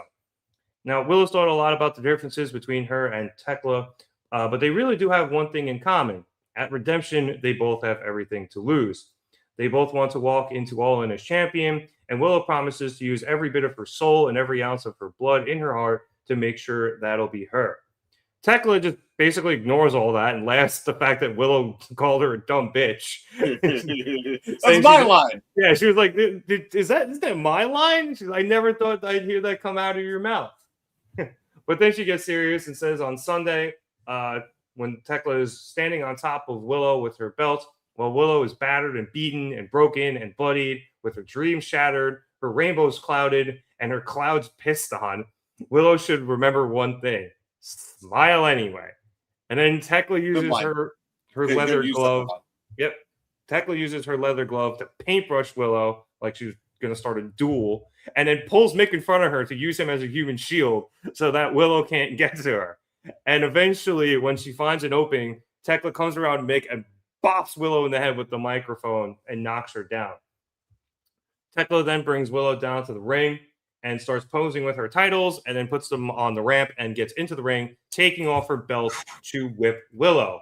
However, as she's holding the belt up and showing it off and mocking Willow, Willow's able to get back up, and she hits a big pounce on Thekla, sending her out of the ring, and Willow holds the ring as Thekla kind of heads to the back. No, I enjoyed this a lot. Yeah, so did I. And I was pleasantly surprised by it. Usually we get these from the women, and they're much shorter than this. This is by far the most I wrote for anything tonight, and it was by far the longest promo. It was at the top of the hour, which is a big spot, obviously, and a very big spot for the women. But I think Tony's incredibly smart here, capitalizing on the great publicity he has gotten from Thekla having a microphone in her hands. Yeah. So, yeah, this is a great job done by both women. I enjoyed the promo a lot. After this, I'm still not entirely sure who's going to win. I think they both did so well here that it's a real toss-up. So, great job out of both women. Thekla continues to be fucking hilarious. And I thought Willow cut a very good promo here, responding to, I don't want to call it the nonsense, but like the chaotic evil that is Thekla. Yeah. Not to take away from the women who absolutely killed it, but I think it's important to note that this probably got the time it did and the spotlight it did, because I think Mick is such an advocate for the women. Yeah. Especially Willow. Yeah. He's always been such an advocate for women's wrestling, like in WWE, in TNA with the knockouts, in AEW, and now we're seeing that with AEW. So again, none of that is to take away from how well they knocked it out here. But I think I think we got the opportunity to watch this because Mick got involved. I enjoy these two so much. I wish that this had a much bigger build and more proper build. Quite frankly, I am so upset that this isn't the All-In match. I am so upset this isn't the All-In match. Yeah, I it was going to be, I believe. I think so. I unless they were going to have Mercedes take the title off Thekla going into Allin, and she was going to go in as champion, but I don't even think that makes sense. Like I don't see Willow taking the title off Mercedes twice, especially if was Mercedes going to win it at Redemption, and then Willow wins it off Mercedes. Like you're already doing that with Kenny. Yeah, and admittedly, it would be a very WWE thing to have Mercedes win a world title and then lose it a month later. I just focusing on the things at hand, I think Willow did great. I love that she can be who she is, but still have the fire to her, and none of it feels inauthentic. Thank you. I couldn't have said it better. Thank you. All of it feels very real to who she is. As opposed to there were times, like I love Bayley, but there were times with the hugger that like she couldn't make both work. Early main roster Bayley was a mess, and I say that as one of the biggest hugger Bayley fans. I love hugger Bayley. The whole kendo stick debacle against Alexa Bliss. Like I don't know what the fuck we were doing with that. Especially when in NXT Bayley showed she could, go toe to toe with some of the more hardcore matches, but. Whatever, they didn't know what the fuck they were doing. But I agree with you there, where like Willow is able to, be the happy, bubbly persona, but we know like she can get down and dirty. We've seen her in a multitude of street fights and hardcore matches and blood and guts. Like we know she can do the dark twisted shit that she was talking about with Mick. So it adds, not just legitimacy to the character, but it gives her the edge that you need when you're going to be smiling anyway all the time. Exactly. It makes you feel like a real person. Yes. So, and I think that's really important. Yes. Even happy people get pissed every once in a while. Exactly. So I think she did great. And I think Thekla is just such a great heel champion.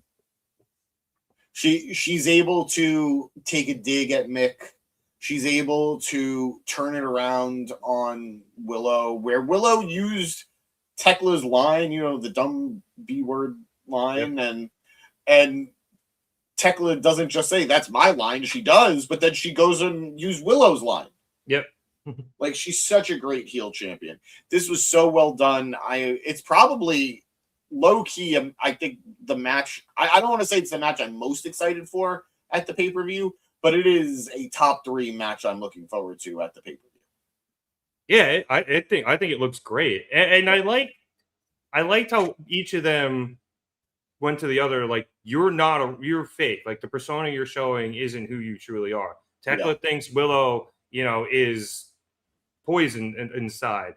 Willow thinks Thekla is putting on this bravado to, protect, I guess the scared small person that she truly is, and they're each going to try to expose each other on Sunday, and I think that makes for an incredibly compelling matchup. I think so too. All right, let's get to some comments here, especially because a lot of you apparently agree with Thekla. A lot of people are beefing with me right now. Let's see. Fernando saying it's always a pleasure to see the hardcore legend. I agree, and I think this is a great use of Mick. Yes. Like he's not going to be here all the time, but bringing him out there to host things like this, I wouldn't mind seeing him maybe in some more sit-down interviews, like the way they used to use JR. And I wish they used him like that for a longer time. Do you think they should have Mick? They should give Mick an official title, like role. No, he's just Mick. Okay. His title is Mick. Okay. Yeah. Shout out to him celebrating Christmas in July too with his shirt. I know it's in 3 days, but whatever. Fernando saying this segment was the best thing of the night for me.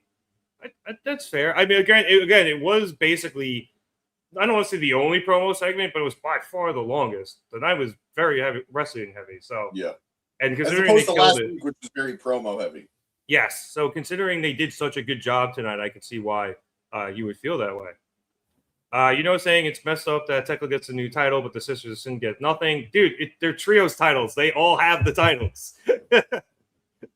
The Sisters literally used them in the match later. Don't worry, everyone got titles that night. Maria keeping kayfabe. Thekla was right about everything. Willow is fake as hell and is actually the biggest heel deep down in her heart. And you know it's saying Willow is Disney. Don't trust that evil smile. I feel like Maria was definitely speaking through it there. Maria also saying, I was disgusted with the body shaming Willow did on poor Thekla and her height. She doesn't have the class the CEO has. See, I took that differently. I didn't take that to mean she's not being real right now. I know, but even still, like, I took small to mean, you know, I don't really know the definition, like, when you call somebody small, but, like, petty and, you know, like, stuff like that. Like, that's, I took it more to you know, took it more that way. I'm not taking the time to defend this. This is not a real argument. Still real to me, damn it. Maria also hopes that they both beat the hell out of each other very badly. Either way, they're just lambs to the slaughter. You know it, agreeing. Maria asking if you have a problem with the CEO in the Women's Championship match, James. I am very happy. I am very happy Mercedes is back and is going to be wrestling for the title at All In. I just feel they could have booked her return better. Again, I think this kind of comes back to something similar we were talking about earlier with the men.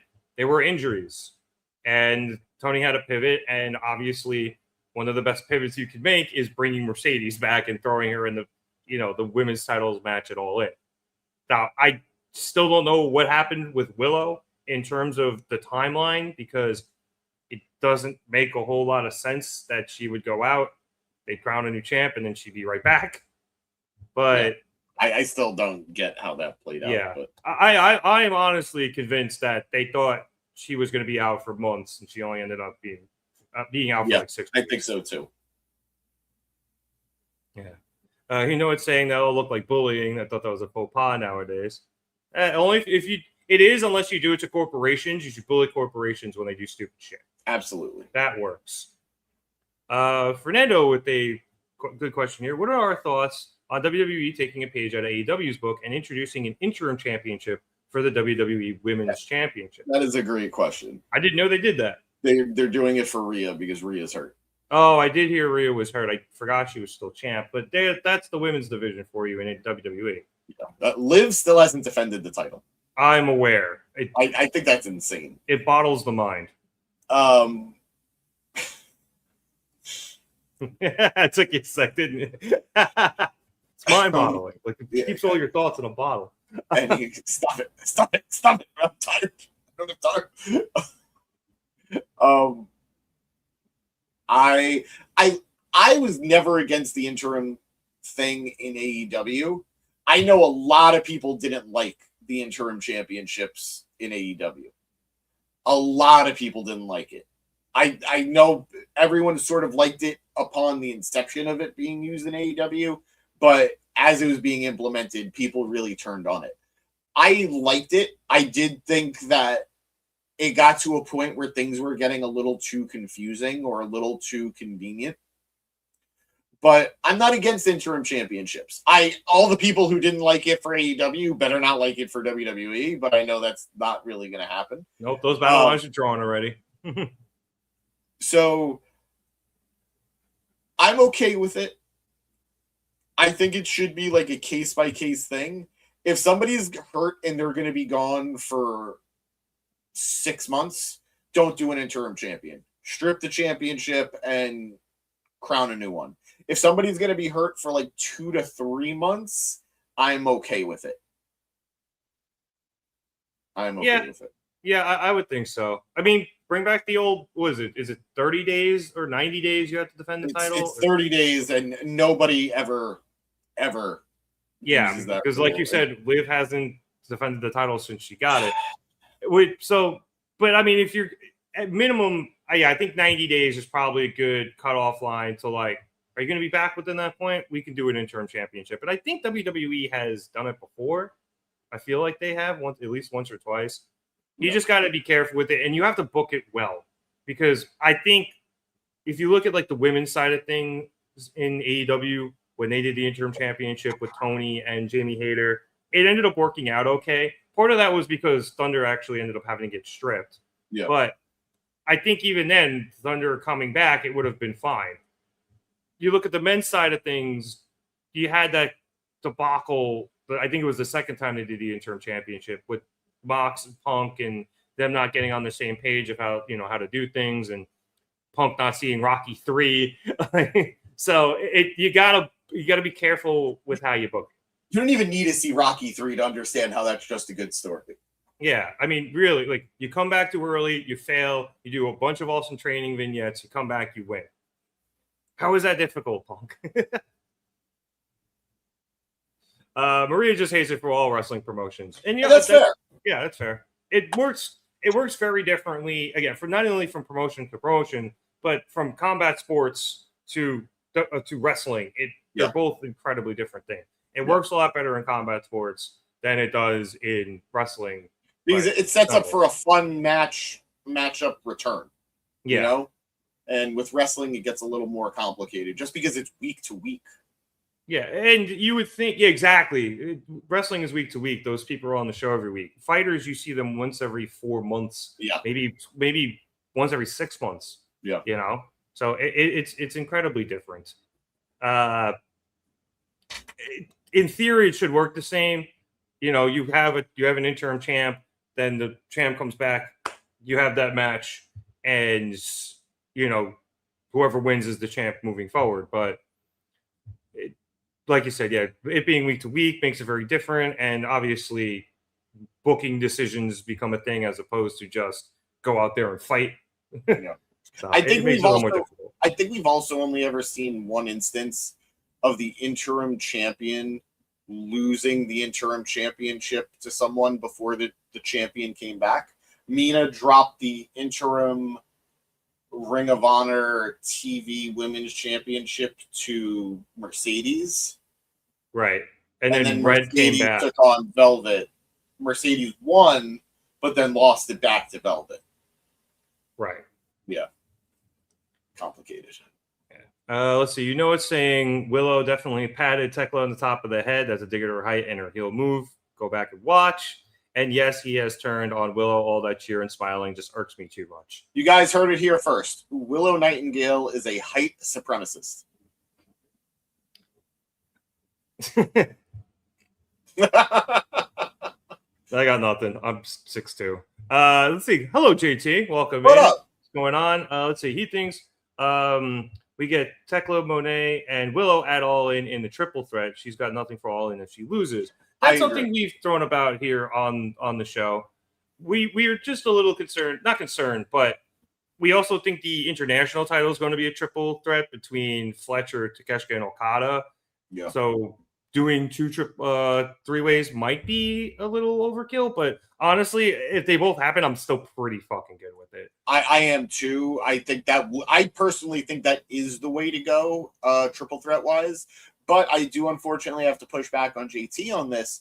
It's not that Thekla would have something still to do at Allin. She and the sisters could defend the Stardom Trios titles against any group of women. Yeah. And I wouldn't even be opposed to that because it just means more women matches on the show and more women in general on the show. Yeah, if Thekla does end up losing on Sunday, I still don't think she is, but it's such a coin flip. If she does end up losing, I don't think there's any way Tony keeps her off the card. Like I mentioned before, she's worked too hard and carried that women's division. And she's crazy over right now following or at least her beach break shenanigans.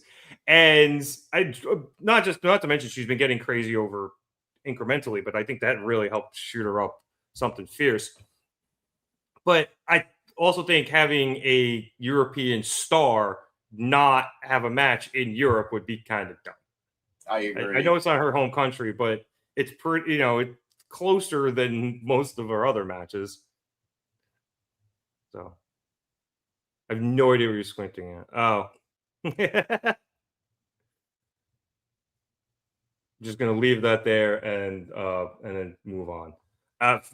Following this segment, we did also get a quick promo package for Hikaru Shida versus Maya World for the TBS Championship on Sunday. And then they later announced that Willow and Maya would be teaming up to face Shida and Thekla on Collision, which sounds like a very fun match. Man, I am so tempted to say that Maya World should win the TBS title because, you strike while the iron's hot. And I think you could do that with a mid-card title.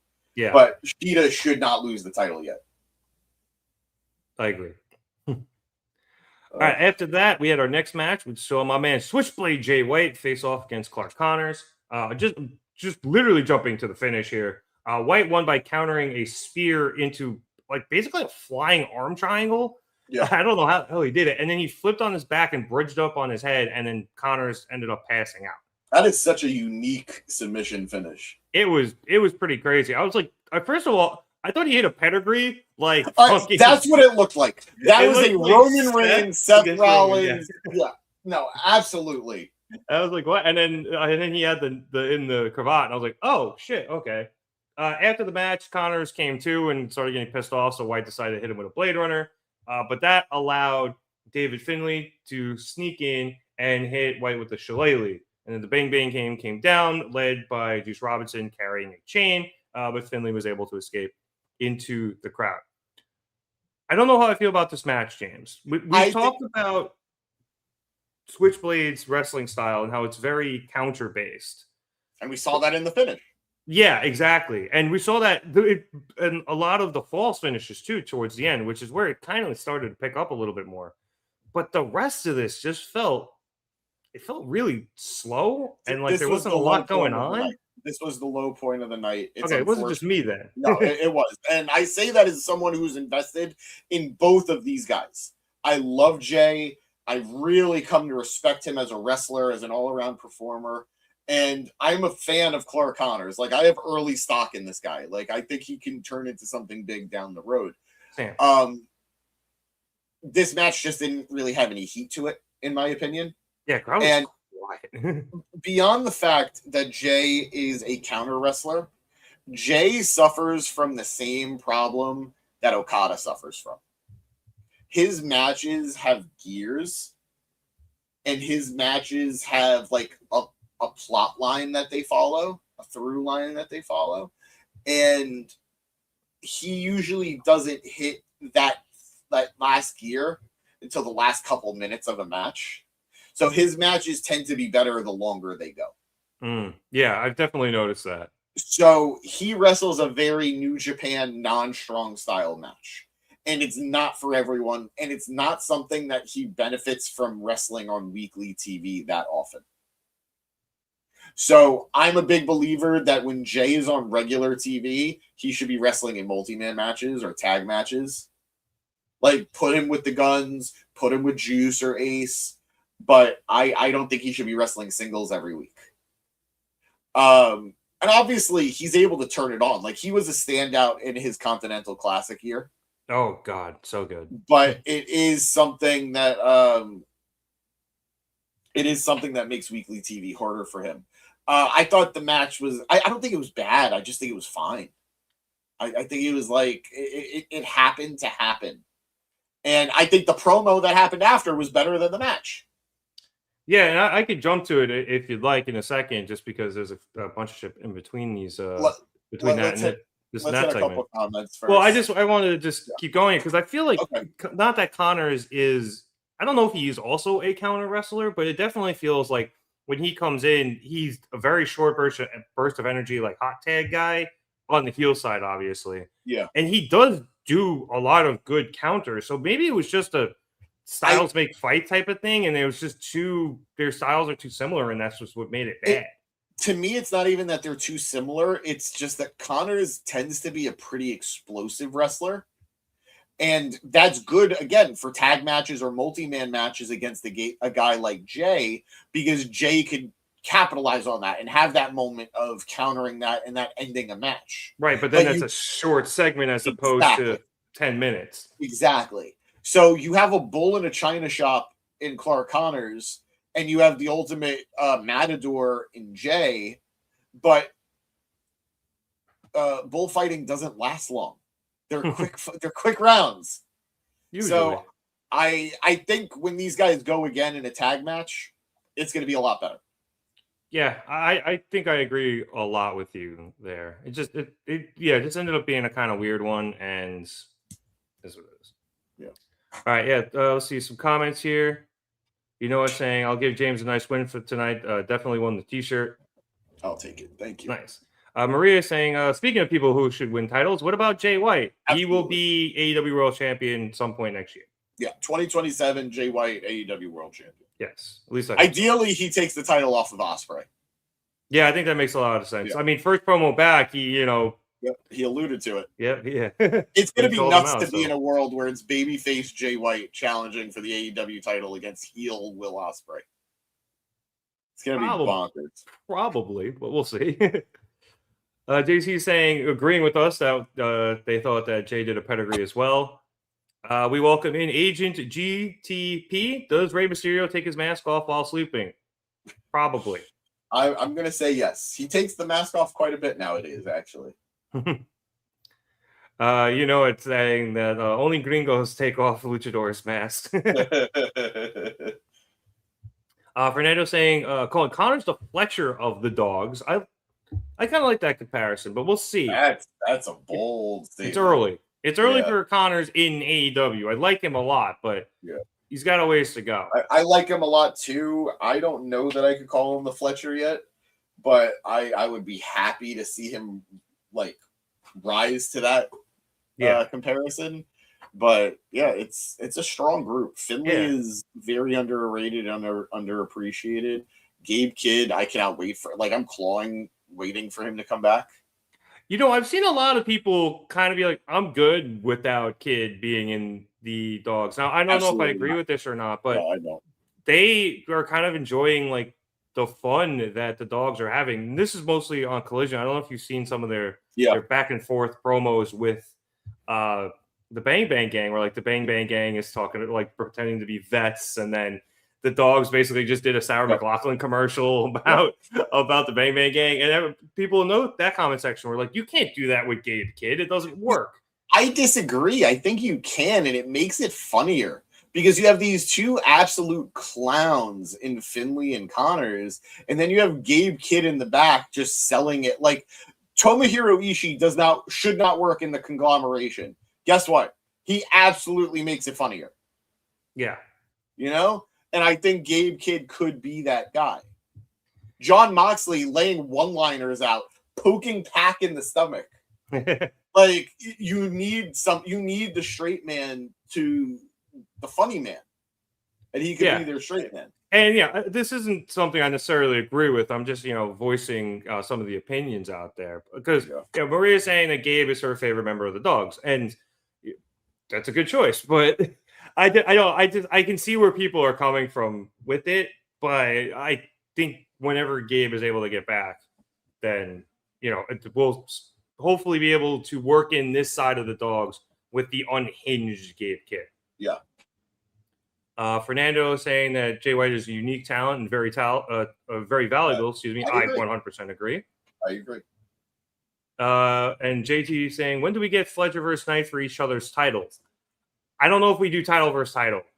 I think that at some point, either maybe Fletcher loses the triple threat at All In, assuming we do get it. I would be surprised if Takeshita ended up pulling that out to get that back, to free up Fletcher to not only eventually go after the TNT Championship, maybe against Knight, but also to probably fight Okada after they have it out during the triple threat. So,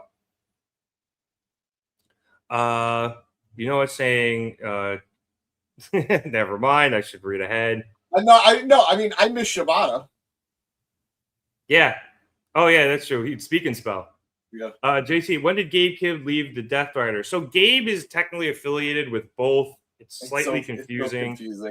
He was always part of the Dogs, back when they were the War Dogs in New Japan, which was a splinter group of Bullet Club, and then Bullet Club disintegrated, so they sold the War Dogs. But at that point, these guys were leaving to come to AEW, and essentially, Kidd was basically a hired gun from the War Dogs by the Death Riders. And so now he's kind of affiliated with both, but he's mainly a War Dog, and they just work very closely with the Death Riders. Now, Kidd is in Japan. I don't know if he's not doing the G1, is he? Yeah, I think he is. Okay, maybe he's doing G1. But basically, he was supposed to have this big program with Shota Umino, but Shota just got pulled out of G1 because he's got a concussion, and they probably want to finish that up before Kidd comes back. So he might be there a little while longer than they thought, unless he, pops in for All In real quick. And yeah, there you go. And I also don't know if he's having visa issues too, because apparently nobody's allowed in this friggin' country anymore. All right. We were going to talk about the Bayne Gang's backstage promo, so just really quick to cover that. We go backstage. Jay is completely out of it because he got decked with the shillelagh. So Juice is there, and he's just screaming. He calls out the dogs, asking where they're running off to after jumping Jay from behind following his win. And he decides that they need to chain the dogs up. So he challenges them to a double chain match at Redemption so that they can't run away anymore. And then a staggered Switchblade gets up to tell David that they're going to use the chains to give him the beating that his father apparently never did. That's a rough one. A good one, but a rough one. I get it. A rough one. The dogs. I don't know what a double chain match Don't is. you force a pun on me. Don't you do that to me. What's a double chain match? Are they going to be chained together at the wrists, like a kind of like a strap match type of thing, or because it's not a dog collar, which would have been more appropriate, but because this doesn't rise to that level yet. You save that for main events.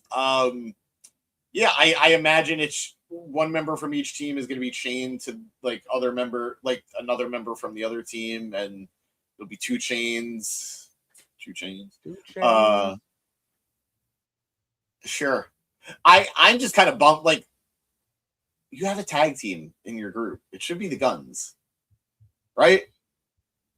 Yeah. I understand the feud. I do. I get it. It's Jay versus Finlay. I get that. But this is a 5-man group. Utilize your 5 members. I still can't get over the fact that Jay White's first match back, he was teaming with Cope and not the entirety of his group. Yeah, that one was so weird. You have 4 other guys. Use them.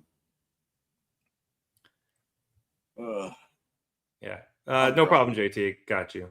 Got you, pal. No, yeah, that was Shibata's whole gimmick. I called it. I said it. I miss Shibata. Oh, yeah, Fernando kind of bringing up a decent point here. The Shield did all the dirty work for Heyman when Punk was defending, but it was never officially with Heyman and Punk. They were supposed to be, and then they ended up not doing it that way because the Shield got so over. Yeah, yeah. There's a lot of back and forth on the creative there. Yeah. Also, yeah, I forgot about that. That Shibata did his whole Hey EW interview with his phone. That is Hey EW. Hey EW. I understood what it was saying. No confusion there.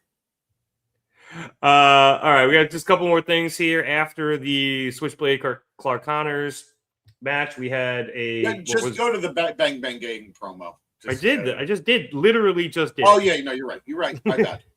I'm tired. You are tired. Cope and Cage backstage promo. Copeland starts by saying last week we saw CNC and Bang Bang Gang get on the same page. And we also saw that they had to literally go out and challenge Pac and Claudio, and Cope doesn't finish that sentence because those two guys just absolutely blast Cope and Cage. Mollywopped them. Yeah, just took them both out, dropped them on the floor, and then Pac decided that he was going to cut half this promo perched on top of a road case, which is kind of cool. And he says that he cannot believe that they would have the audacity to challenge the likes of them for the tag team championships when they're so long in the tooth. And he jumps off and gets into Cope's face, asking if they think they could cakewalk through them, mocks them for being big players in their grand homecoming, and tells them they've bitten off more than they can chew. And he finishes off by saying that on Sunday, they're going to remind everybody who they are and what the Death Riders are capable of.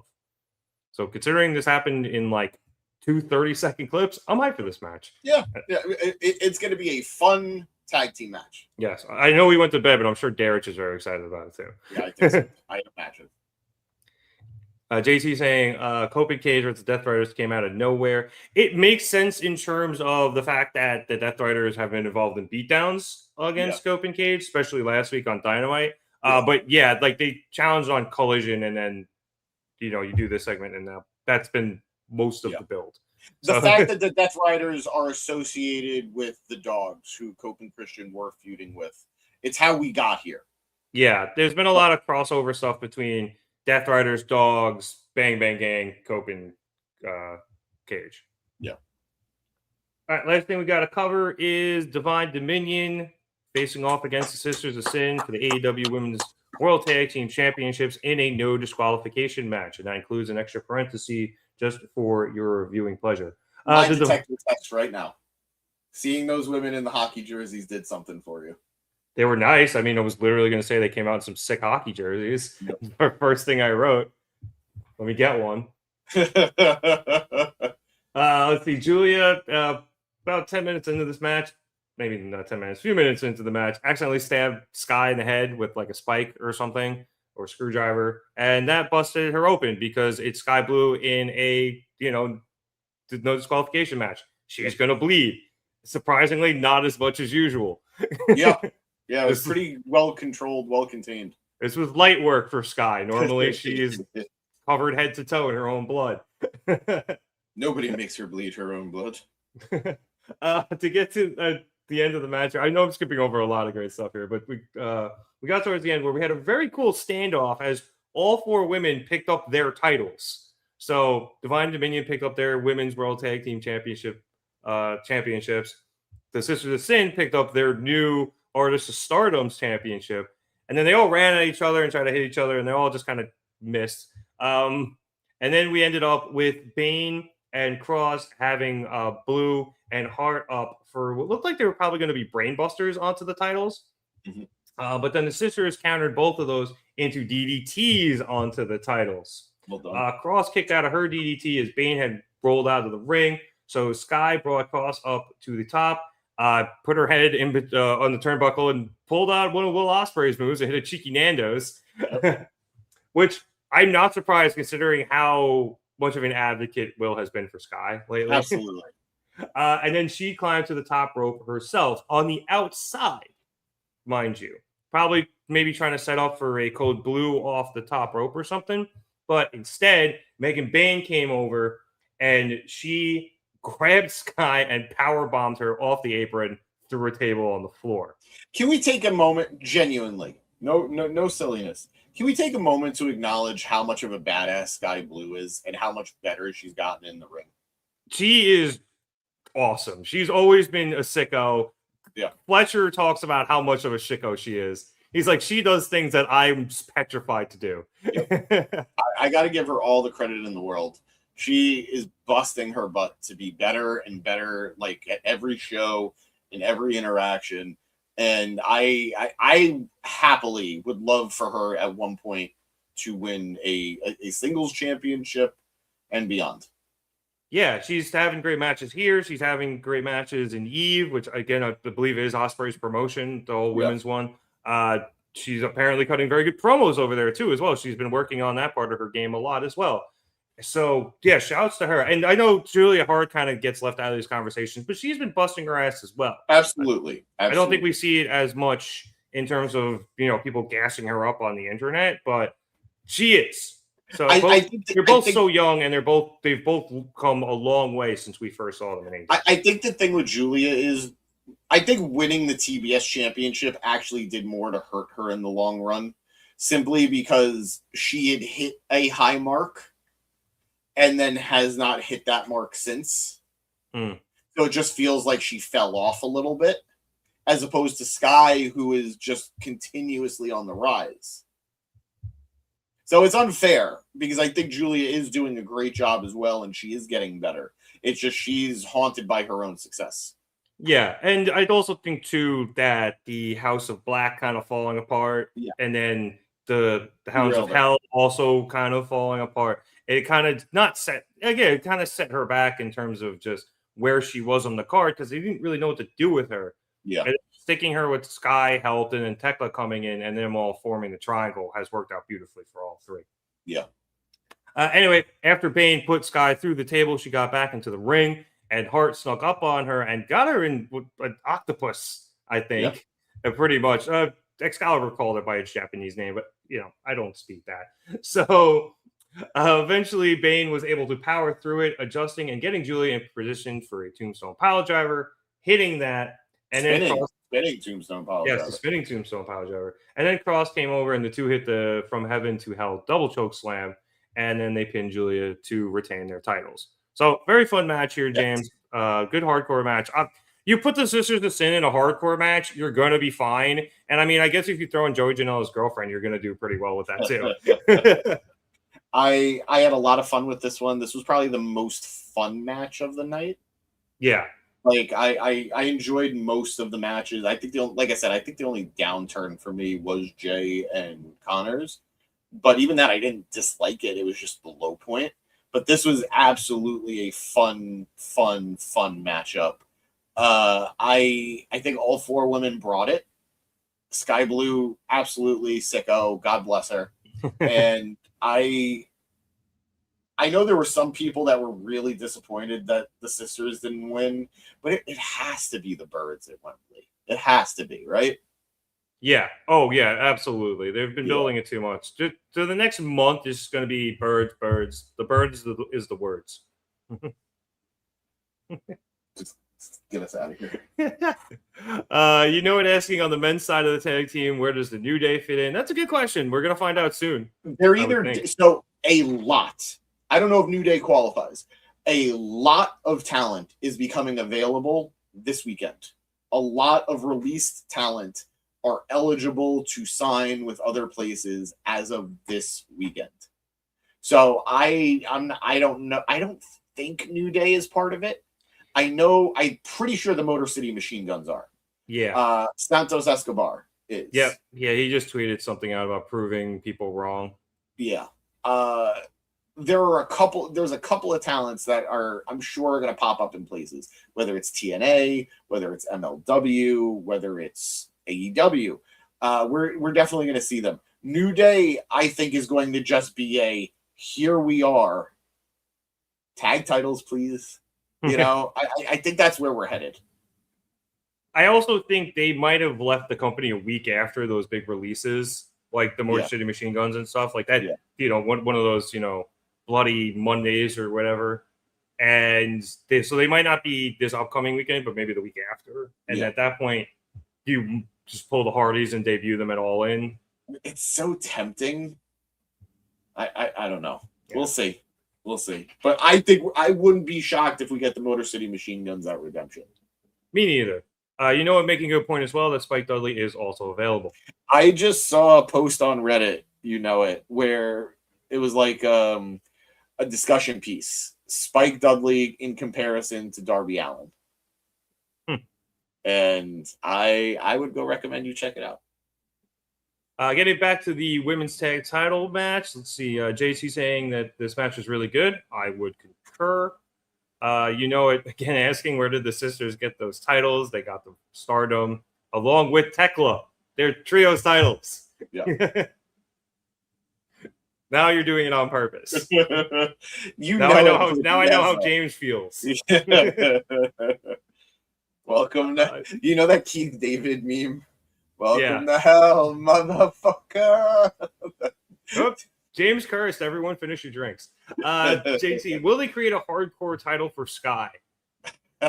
You know what? I don't think so. But if she ever got like the TBS championship, I would love to just have her be like, I'm defending this, but I'm only defending it in hardcore matches. Yeah. There's no DQ every time. House rules, baby. It's saying maybe one day Julia will actually win the Owen Hart tournament. Just a thought.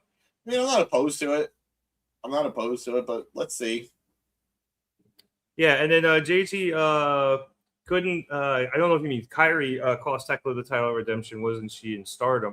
Kyrie is available this weekend too. Yeah, although everyone's been saying she's probably going back to Japan, so I don't know what she's doing. Look, whatever she wants to do, more power to her. It'd be dope to see her in AEW. It'd also be dope to just see her at like Forbidden Door. Yeah. But we'll see what she ends up doing. I just want her to wrestle, be happy, and thrive. Yep, I concur. I love you guys. Yeah, I know. We know. You keep us on our toes, you know it. My hair get drier. That was Dynamite, and this was a decent go home show, James. I don't think anything was overly spectacular. I think I kind of agree with Fernando thinking back through it. I think the women's promo segment between Thekla and Willow was a standout point. Yeah. The main event was good. The women's tag match was good. The TNT title, again, I just wanted more out of it. Yeah. And then everything else was okay to with the Jay White match, which I hate saying because I love both of those guys, but yeah, I think considering the fact that this was such a compressed timeline building to this pay-per-view and the changes that were made in lieu of injury, they did the best they could, and I think they did a pretty successful job at least getting us to Sunday with some decent heat on their storylines. I'd agree. I generally agree with everything you just said. I'm excited for the pay-per-view. I think they did a lot in a little bit of time. I think the show was good. I think if you combine last week's show and this week's show, like if you mix matched these two shows, I think you have an incredible go-home show. Last week was very, very, very promo heavy. This week was match heavy, which I'd always rather a show be match heavy. Same. But I think if you mix what? I have to read less. Yeah. I think if you mix the best of these both last two shows, I think you have an incredible go-home show. So, yeah, I enjoyed it. I had highlights. I only had one low light, and even the low light wasn't that bad. Yeah, and assuming you're talking about the White Connors match, I really like the ending sequence. Yeah. And I'm glad he has a new finish. I'm glad that he has something besides the Blade Runner. The Blade Runner is an incredible move, and it should finish 95% of his matches. But I like that he has something else too now. Yeah, a very unique submission. Yeah. So, yeah, I like that. That's very cool. I will say, I'm going to say, I think the thing that took me out of the match the most, I don't like Jay's new gear. Yeah, it was very weird. He wasn't wrestling in hammer pants, but they were like, just sweats with open ends. Yeah, it was interesting. One thing I did want to mention before I forget that I failed to mention during the TNT title match discussion, the step spot. The catapult into underneath the steps and the piece of metal going flying off. That was disturbing. Yeah, that was a good one. It's a word. That was a damn good one. All right, final word here from JT. Where's Hangman? He hasn't been mentioned since his promo in Virginia. I feels like a one-off, right? At least not for in totality, but that kind of felt like a one-off just because they were there. And he was like, I'll drive the hour. And I think he shows up on Wednesday.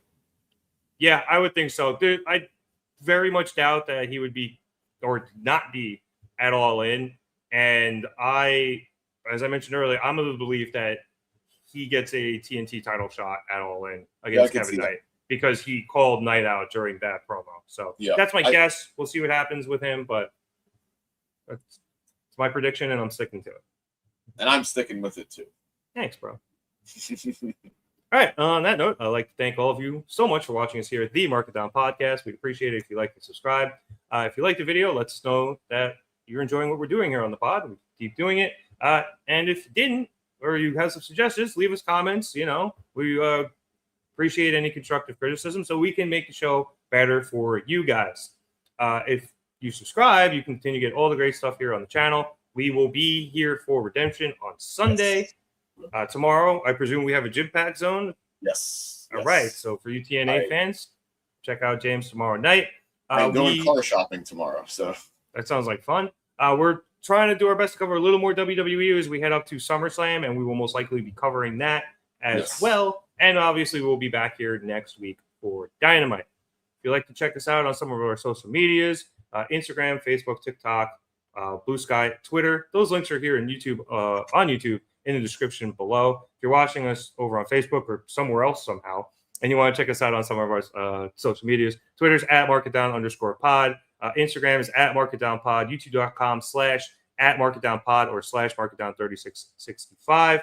Markitdownpod.bsky.social on Blue Sky if you want to come chop it up with me. Or just search Mark It Down Podcast on any of your social media sites. You should find us. If not, let us know, and we'll go create an account so we can talk to you guys there. We also may be working on a Discord. I don't know. It keeps coming up, but we'll try to figure that out. If there is interest from you guys, we will make it happen. Yes. But we don't want to make it and it be empty. So let us know if you guys would be down for a Discord. Yeah, we'll think about it. Yeah. Any final thoughts, James? I don't have any thoughts. My brain is, I'm counting sheep. Yep, he's fried. Just get the last of the comments here. JC saying LeBron to Brooklyn. Dude, this is a Blake Griffin Brooklyn jersey. I just have it because it's funny. I think he's going to Miami or he's going to Golden State. Those are my guesses. Yeah. Let's see. Saying good job. We appreciate it. Thank you for ribbing us all night. Also, have a twinful day, everyone. Rude. And should we get a MySpace, James? Only if Tom can be in our top 5. I am still not over the fact that MySpace deleted everyone's accounts and didn't tell anyone. I know. I thought Justin Timberlake had saved it. What the hell? All right. So for James Asante, my name is Nick Cummings. Thank you so much for watching us here at the Market Down Podcast. Also, not a Nets fan. The Knicks are the champs, bro. Have a good one, everyone.